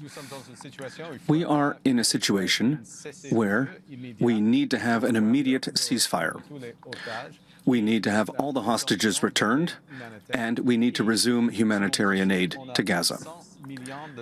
And at this time, we have $100 million from the Government of Canada that is ready to be provided in humanitarian aid to Gaza with organizations that are working there. And that's key. And I agree with Mr. Singh. There are only a couple of groups that are working in Gaza right now. Mr. Blanchet? It's a very unique situation. In Canada and in Quebec, the Jewish community is victims of radical Islamists. Wow. Wow, he said that. Palestinians are currently victims of terrible violence from the Israeli regime. We have to help people in distress. There and elsewhere, it's the best way to have international aid that is not military. He's all over the We need place. to allow people to live happily where they live.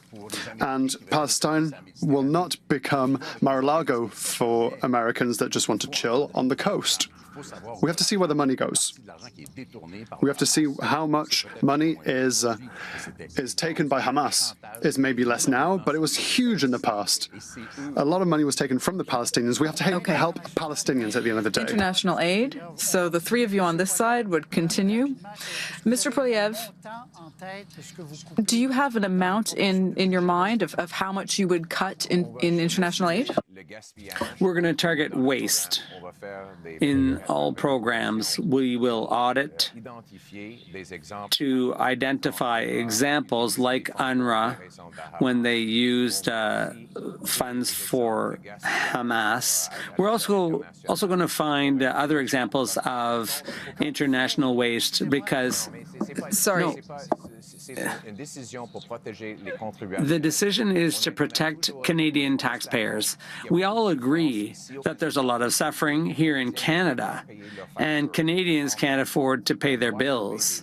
So we need to find some savings in order to reduce the cost of living here in Canada. Mr. Roy, I would like to come back to... And we need to look at all departments in order to find those savings and protect affordability in Canada. Here comes the guy with the minivan Everyone's had caucus. their piece to say. The situation is heartbreaking.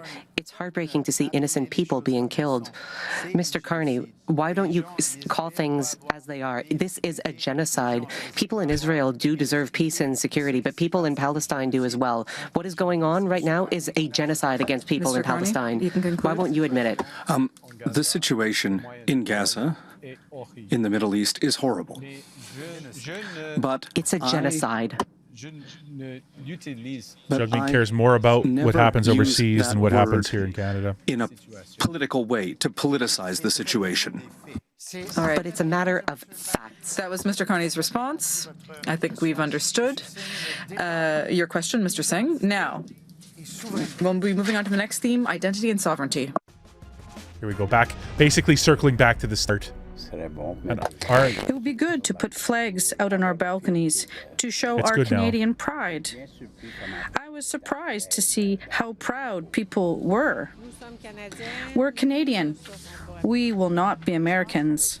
That's We're literally going to be more united. I think I haven't seen this in a long time. their identity is based on not being America. Yes, we've all seen this across Sad. Canada. Canada's beautiful, All and they don't commentators know about our have seen country. this.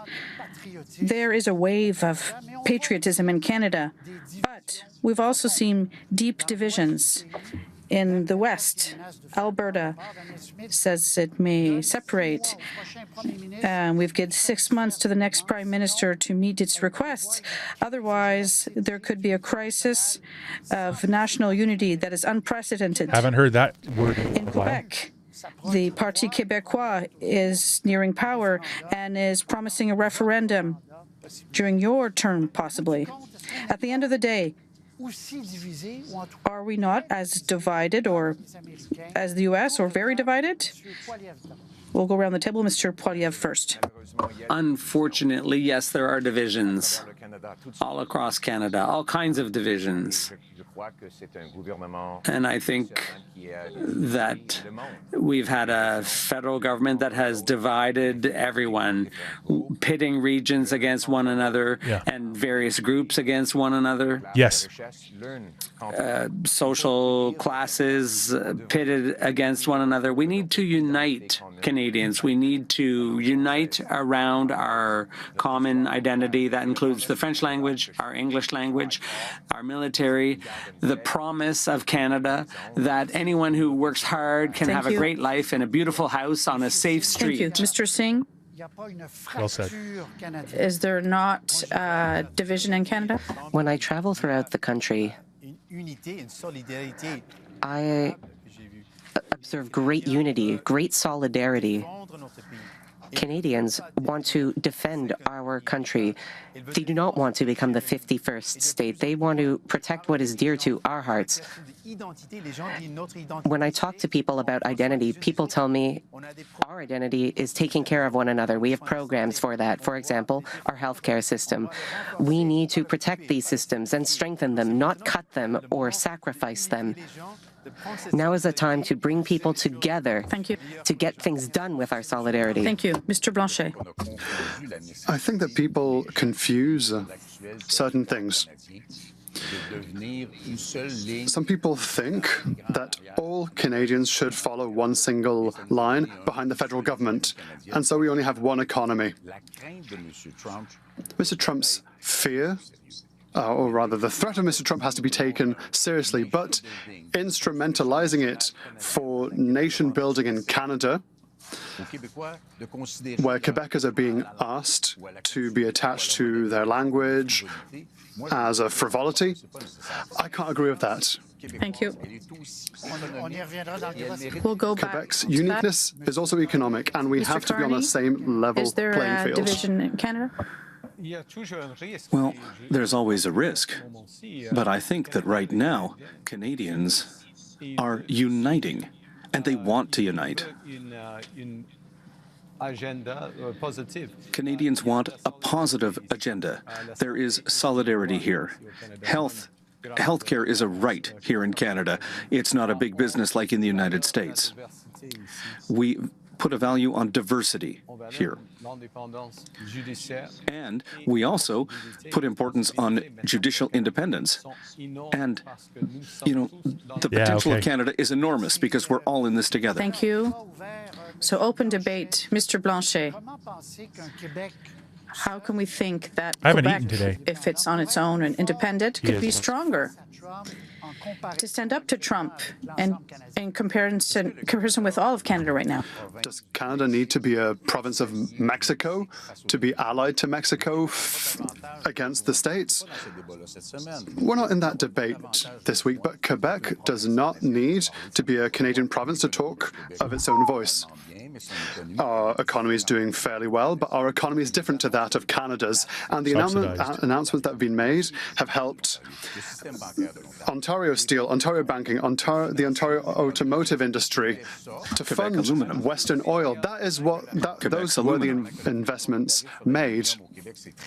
He's very ignorant about how Canada actually The works. counter tariffs on aluminium are very harmful because people have to pay for the aluminium they sent to be processed in the States. There's then re-imported into Canada. $2 billion to the States in countervailing tariffs.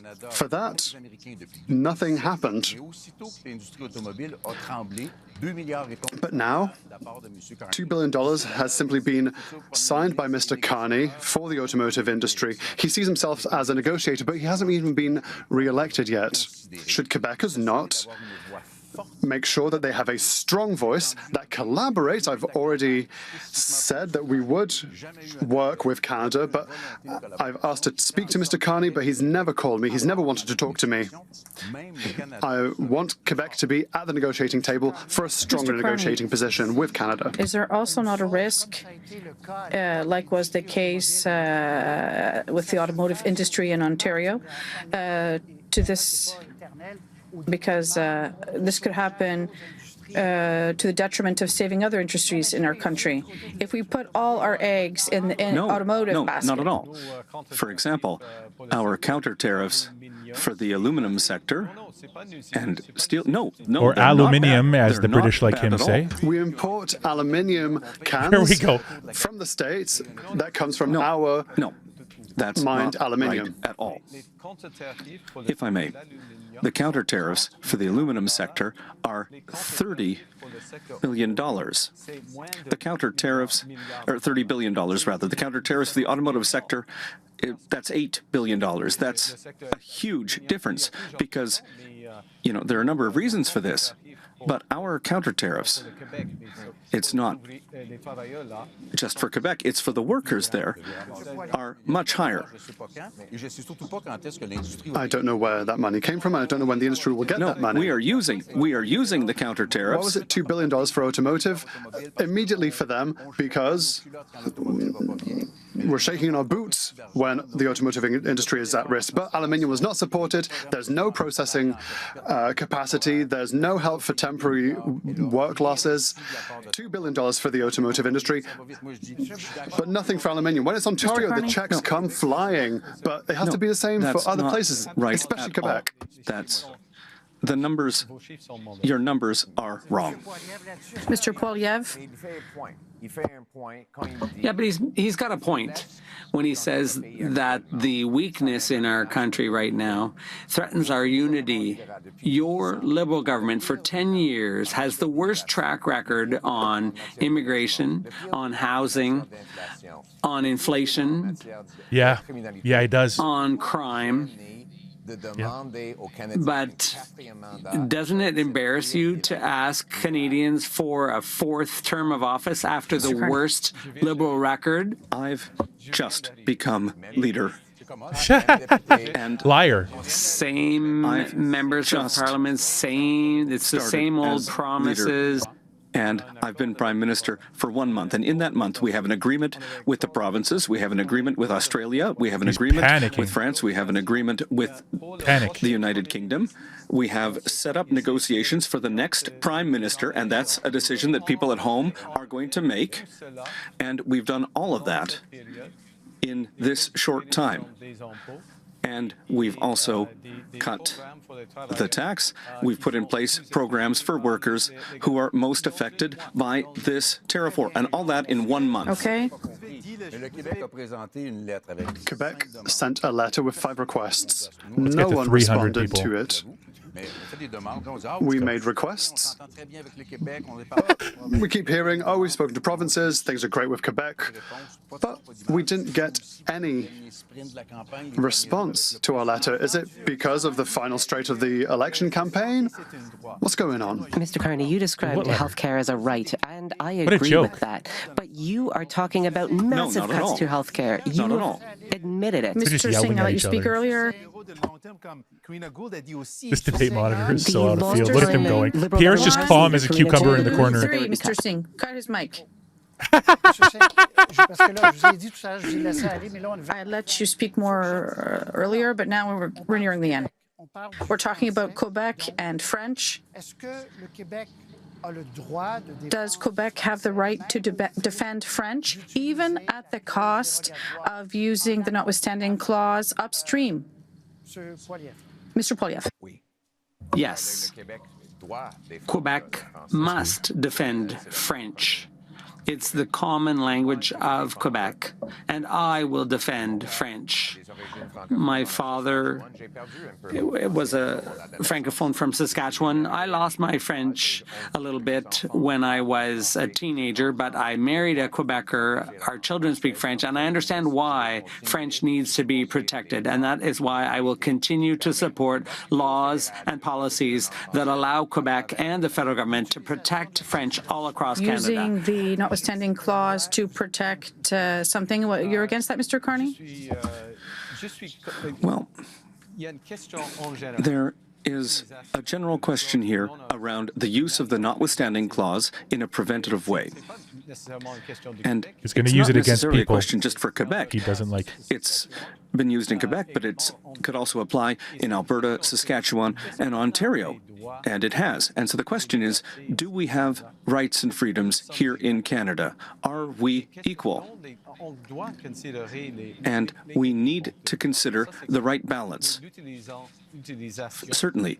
But the use of the notwithstanding clause in a preventative way, that's a question for the Supreme Court. Mr. Blanchet, in terms of the use of the notwithstanding clause, he's going to use it like never before. Jean Chrétien, on behalf of Pierre Trudeau. negotiated with the provinces, and it led to the notwithstanding clause, and this wasn't signed on by Quebec. It was tested. It's not the type of use that is in question, it's how it is used. The Supreme Court has already decided. Mr. Carney wants to turn to the Supreme Court to disagree with itself in the decision it made with Quebec. It's all funded with Quebec money. Interveners from Quebec who have challenged this to the Supreme Court. You are going to take Quebec taxpayer money to contest a Quebec bill that is under Quebec jurisdiction. That was adopted by the National Assembly of Quebec. Mr. Singh, on this notwithstanding clause for French. I believe in protecting the French language. During this debate, I have tried to bring up health a few times. Mr. Roy cut me off a number of times. Look at my time on the clock. Every time I tried to bring up healthcare, I was responding directly to something that Mr. Carney said, because health is something that is important for me. It is his whole minivan, his whole party. Identity. It's something I am very passionate about, and every time I tried to bring it up, Mr. Roy called me out and cut me off. That is not fair. For me, the question of healthcare is crucial. When I talk to people on the street and ask them what is important to them, they say universal public healthcare. People ought to know that the other leaders on this stage tonight would cut healthcare funding. And I think that's wrong. No. Not now, Mr. Blanchet. Not now, Mr. Blanchet. It's my turn. It's the minivan party turn. And I need to tell people because it's I important. need to tell people because I'm never going to get to do this again. This is what I believe in and what the NDP believes in. That's not right to make allegations like that. We talked about health earlier. I let you speak. But now we're moving on to another topic. Yes, but now we need to bring it up in the context of identity. What is Canadian identity? Healthcare. We have to bring it up in this part of the debate. Canadian identity is about taking care of one another. No, it's not. We need our universal public healthcare system. It should be strengthened. It should be about our people. Protected. It's not about taking care of people. Healthcare crisis. Everything's a crisis. It's supposed You're to an be idiot. an open debate, so we should be able to talk about whatever topic comes up. No, it's an open debate about the topic There's a lot at of risk hand. when it comes to the health of a language in Let's Quebec. talk about language. There's Outside healthcare of issues in Quebec. Quebec He's as well, going and crazy. I am here He's to losing protect it. the healthcare system for everyone, including Quebecers. Outside of Quebec, Mr. Singh He's going and to get others, his mic closed the again. weighting of francophones has gone from We're so close to 300, guys. and 71 Let's go. to 3.5% Thank you so in much. 2021. How will you reverse this trend? People are listening to you across Canada. Well, first of all, we are going to increase the level of Francophone immigrants outside of Quebec. We'll increase that from 10 to 12%. There we go. Second, In the smallest towns we can will find. strengthen Radio-Canada and CBC with new governance structure. More and propaganda. new money. Mr. That's what we need. Poilievre wants to cut that. Yeah. We are going to strengthen the telefilm industry and the Canadian Council for the Arts so that we can increase training. All right, Mr. Poilievre.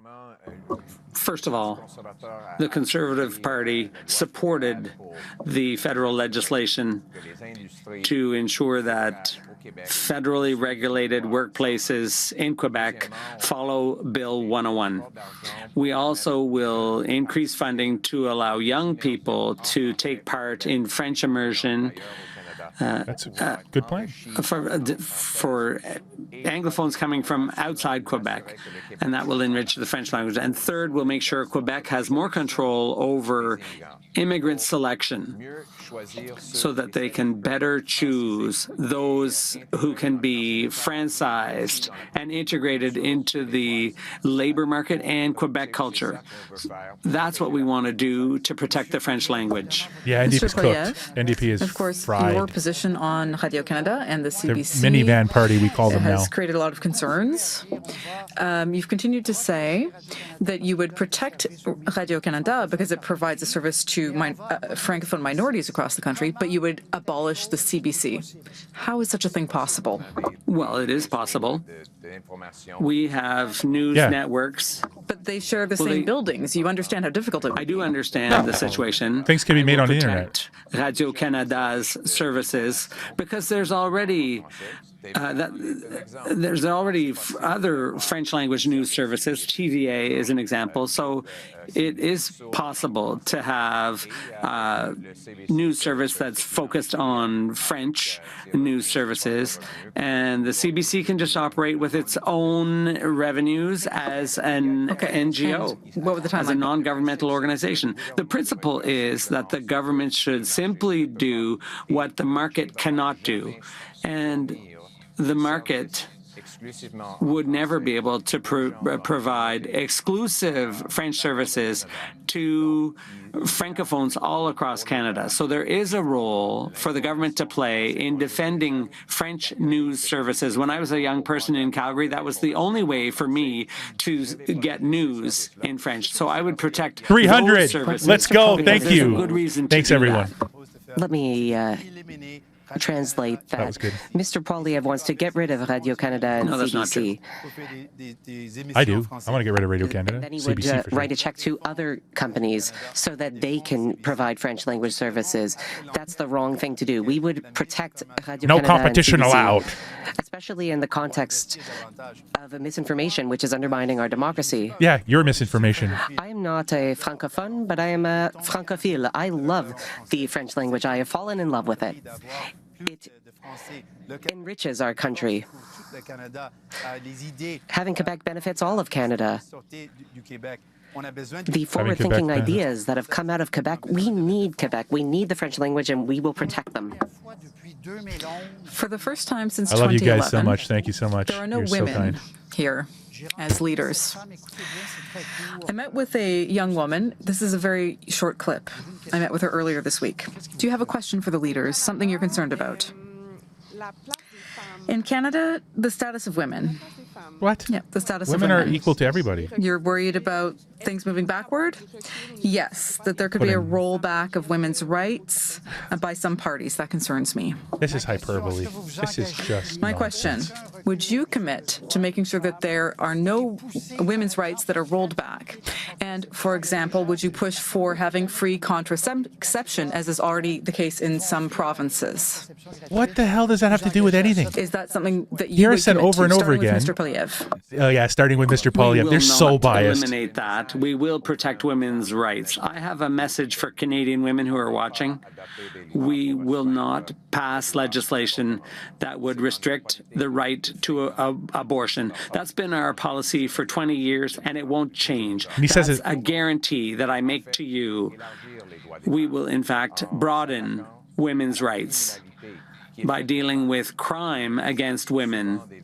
Women are often victims of assaulters who are released because of liberal legislation. They're released repeatedly, and that allows I can't repeat that, but serious criminals to repeat offend against women. And we are going to lock those people up.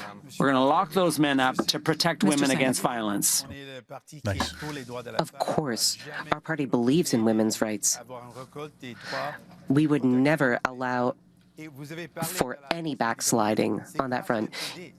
You brought up pharmacare. Well, it was the NDP that forced the Liberal government to bring in pharmacare. It covers now diabetes medication, but also contraceptives, and we believe that is crucial. Rights are important, but being able to access the rights is also important. We are also the only party running a candidate slate that is half women. The other parties have seen backsliding on their candidate slates in terms of diverse people and women. But for us, it's an important issue. Our candidate slate must represent the Canadian public, and that means it should be half women. For us, we will always defend women's rights and also access Thank you. Mr. to Blanchet. those rights. There is no member of the Bloc Québécois that will be able to table a bill or motions that are against abortion. Oh, live Preventive even, maybe. MAID will also not be allowed. With American influence, we are in a very difficult place for women. There are many ways that invite women to participate in politics. We have reached parity with the Bloc Québécois. We wanted it to be 50-50, but in our current political culture, and I have many great women in my party, it's much more difficult at the federal level than in Quebec. You're all the best. Yes, I think that an aspect of politics right now, the negative politics that we're seeing, it's becoming more and more difficult to recruit women as candidates. No, it's not. Really, any candidate. But absolutely, we defend the rights of women all the time. But what I'm concerned about is the use of the notwithstanding clause. Not in a preventative way, but after Supreme Court judgments have been made. What does that do? It takes away Canadians' rights and freedoms. And it like creates, you guys did and Mr. Poilievre has proposed this I know the situation, but this is a very dangerous development. Yeah, multiple murderers, they should get out. Abortion could be. Give the right to reply. The right to abortion could eventually be next. Mr. Poilievre, you can answer. They're desperate. They're desperate. That's when they bring it up like this. I said, in a case where a man kills 6 people in a premeditated way, and the court released that person, that means he served 4 years for each life he took. The criminal in that case will be free in 50 years. You're talking about danger. That's what's dangerous. Yeah. Liberal laws that allow criminals to circulate on our streets. I will never excuse for locking murderers up. No, I'm sorry, but you're trying to change the Canadian Constitution. No, it's not. Gentlemen. It's in the Constitution. I would use Section 33 to put an end to the crime that Liberals caused with their policies. Where will you stop? By stopping murderers, yes. Yes, yes, Everyone knows that yes. there should be severe penalties for murder. You're trying to sow division here. Everyone agrees on that front. If No, he's not someone trying to kills sow someone, There needs division. to be a strong punishment. You're not No, that's special not for true. proposing that. No, the other 3 Everyone parties. agrees. All right, Mr. Blanchet. Very quickly, please. Mr. Carney said that I voted for the new Official Languages Act bill. The money comes from the previous bill, and the official language minority community money comes from the bill. I was asked to bring changes. We brought the changes. We voted for, but we didn't want it to apply to Quebec because it harms Quebec. Gentlemen, you know, things didn't turn out perfectly, but Mr. Singh, you say you got 22 minutes compared to 24, 24, 25. Roughly equitable. I'm sorry that I did have to cut off your mic, but I'd like to wish all 4 of you good luck with the rest of the campaign, and I hope that we'll see your costed plans as soon as possible so that we can see how much all of your promises will cost. And I hope that everyone listening tonight will be able to make an informed decision now. Yeah. Voting starts this weekend. And the game. No thanks to you. And the match? I don't know. All right. I don't know if we still There's still a couple have. periods left. All right. Thank you so much for being with us tonight, ladies and gentlemen. That concludes this debate. See you next time. Thank you, everybody, Good night. so much. I appreciate it. If you've enjoyed this coverage, we'll be back tomorrow again for more. Let's just ignore that. So I'll be back again for more tomorrow. So if you've enjoyed the coverage tonight, go ahead and hit the subscribe button. We'll be back for this again, and I'll try not to talk over too much. We want to hear what they're saying, but sometimes they say something so ridiculous that I just have to weigh in. And I threw this in together with it. I came home from work quite late, and then I just came on, and I started like 5 minutes late. We got up to 327 people, and I'm really happy with that. Honestly, those are good numbers for me, and I'm happy with it. So I hope you guys enjoyed this. We could take a minute or two and talk about this, a few minutes. Yeah, it's just over, Tisha. But basically, I'm just created a tweet here, and this is the summary of the debate. Really, Pierre Poilievre destroyed Carney. I think that's 100% accurate. Jagmeet Singh is a child throwing a temper tantrum. He's like, "You're not special. Everyone here opposes murder." Then why is Pierre Poilievre the only person who says that people who kill multiple people should die in jail, which is 100% true. They should. So why is Jagmeet Singh acting? He's not proposing that. He thinks that murderers should get out in 10, 20 years, right? And in a lot of cases, especially drunk drivers in Canada, the punishment is a joke. If you kill a family in this country and you're drunk driving, you're basically out in 5, 6, 7 years most of the time, right? You could kill. I know personally of different circumstances. I've seen that. All right, it happens all the time. So this country has a lot of things that we need to do better, and certainly we shouldn't have serial killers and mass murderers walking out of jail. I believe that those people are not you cannot rehabilitate those people, and they should die in jail.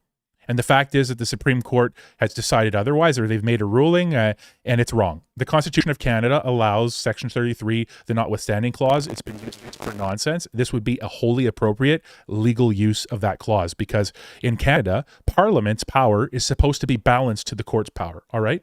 And that's not what's happening here. We're having a lot of legislation from the bench in our country right now with judicial decisions that go way too far. And so if a Poilievre government gets in, and they decide, it's Parliament who makes the Criminal Code of Canada, and it's the courts that weigh it against our Constitution and our Charter, all right? So Parliament very clearly in our Constitution and our system has a equal say in how things should go. They're the ones who make the laws, all right? The courts decide the facts and rule on the laws based on jurisprudence and the common law. And so if Pierre Poilievre's government decides that multiple murderers should die in jail because they're not able to be rehabilitated, then that's appropriate. And it is not changing the Constitution for them to do that. For him to use the Section 33 is not changing the Constitution. It is using the Constitution exactly as it is written. So that really stood out to me. And Jagmeet Singh continuously bringing up healthcare. The fact of the matter is immigration is the single greatest weight on the healthcare system. And they're talking about we have to be nice, we have to help the world. I think that we need to help the people in Canada first. All right. We need to have enough housing here, enough healthcare, enough jobs, enough education. And the fact is we don't. So we cannot be, as much as we want to, the world's savior. We are struggling here. We have homelessness is out of control. Go and walk to your local city, anywhere. You're going to see the encampments. You're going to see the people struggling and suffering on the side of the road. The services we have now are not enough for those people. So we need to make sure that whatever we do it in a reasonable and responsible way, and it can accommodate, right? And that's what we need. I think that in closing, Pierre Poilievre by far did the best. He outperformed everyone else on the stage. He was the calmest, and we can talk more specifics at a later time. We'll get them together. I wasn't taking notes. Maybe I should have been. But every time there was hysteria and panic, Pierre was the only one standing there dedicated. He was calm and commanding and confident, and that speaks more than anything else could. He was very good tonight. He made a lot of great points. And above all, his attitude, his energy, his personality, his presence was confident, commanding, and very prime ministerial. And I found Carney and Jagmeet and Blanchette to be panicked, to be angry, to be hysterical, histrionical. Hysterical is probably just the only word I need. But overall, Pierre Poilievre by far had the best performance, the calmest performance, the most confident performance.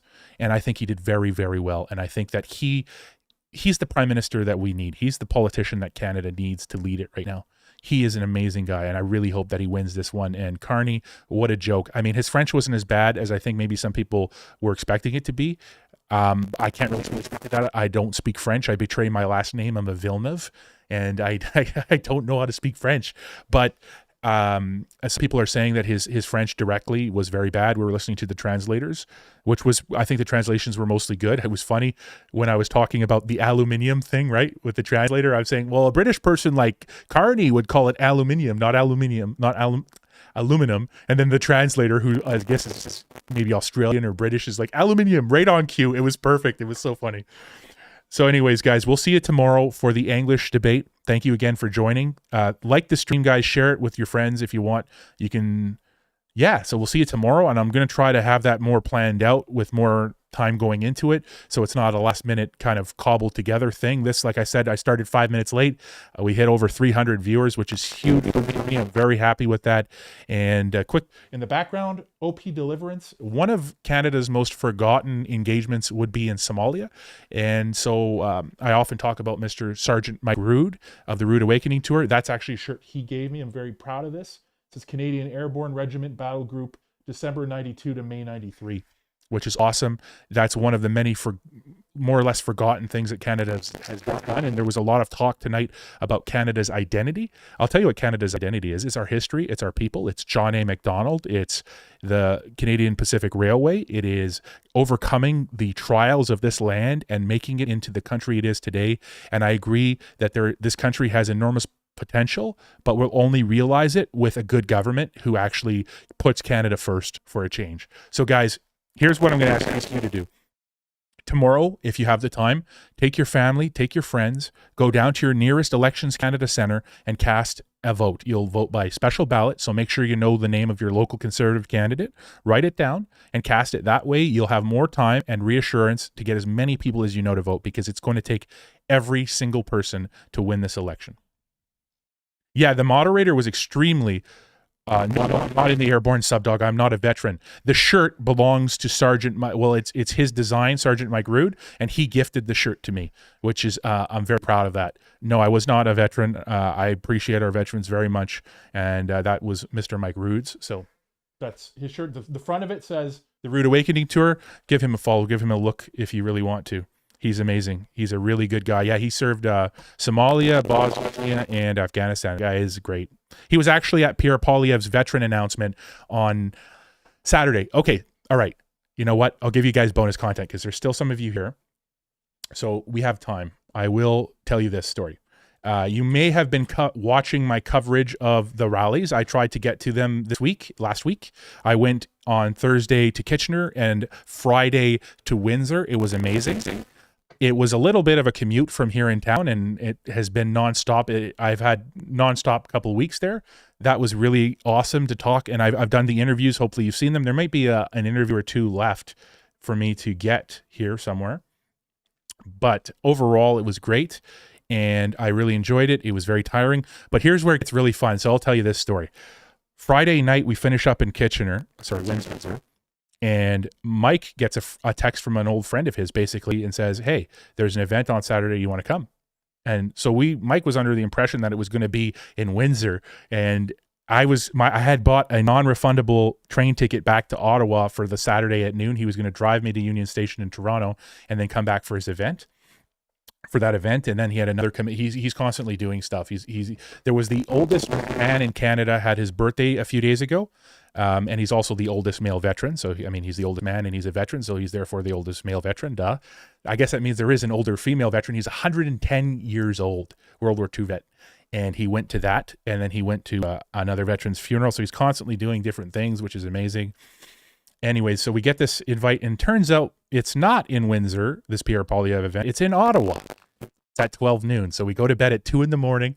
We get up at 3:30 and we drive to Ottawa from London. That was fun. And we get to see this announcement from Pierre Poilievre, and he made a really good commitments there, like to expedite the benefits for veterans and then to automatically approve their benefits after a certain waiting period, to remove clawbacks against them so that when they get a job and they have benefits, those benefits aren't shrunk by them having a job. They'll stack, which is awesome. And that the commitment to a national Afghan war memorial, which is enormous. I mean, everything Pierre is saying, every day I'm hearing it, it's so good. He promised to sue the pharmaceutical companies who have profited from the disaster of the opioid crisis. That's huge. That's really, really good. Guys, I can't even stress how awesome that is and how brave Pierre is for saying that, to go against to go against that lobby, that force. It's great. So let me see here. Yeah, so go out and vote. Here's me. Sorry, I don't know what I'm looking at here. What is that? All right, all right, I'm on the wrong place. Sorry, boys and girls. I accidentally somehow miscreated this. All right. So there's me. Look at how happy I am in this picture. Do you see this picture, boys and girls, ladies and gentlemen? Look at how happy I am in this picture. That could be you. That could be you. If you go and you vote Conservative and you bring everyone you know with you, that will be you. You will be that happy when you vote to literally save our country from Mark Carney, Mr. Burns, and his whole crazy gang. So that's what you need to do. You need to go and vote and be happy like the guy in that picture. All right. And bring everybody you know with you, because it's going to take, when I was at work the other day, there was a person talking to me and we were talking about the election, and they're very excited to vote for a change because they're a young person like myself, and they understand how difficult it is because we all have eyes, we all pay bills, we all buy groceries and other things. And so he's excited for that. But he was telling me that his dad, who's usually a diehard Liberal voter, basically called him up and said, I'm voting for Pierre. So there is a huge undercurrent of support here. And at the same time, there's a huge undercurrent of support for Carney because people are brainwashed and terrified of the hysteria about the anti-American stuff, about the Trump stuff.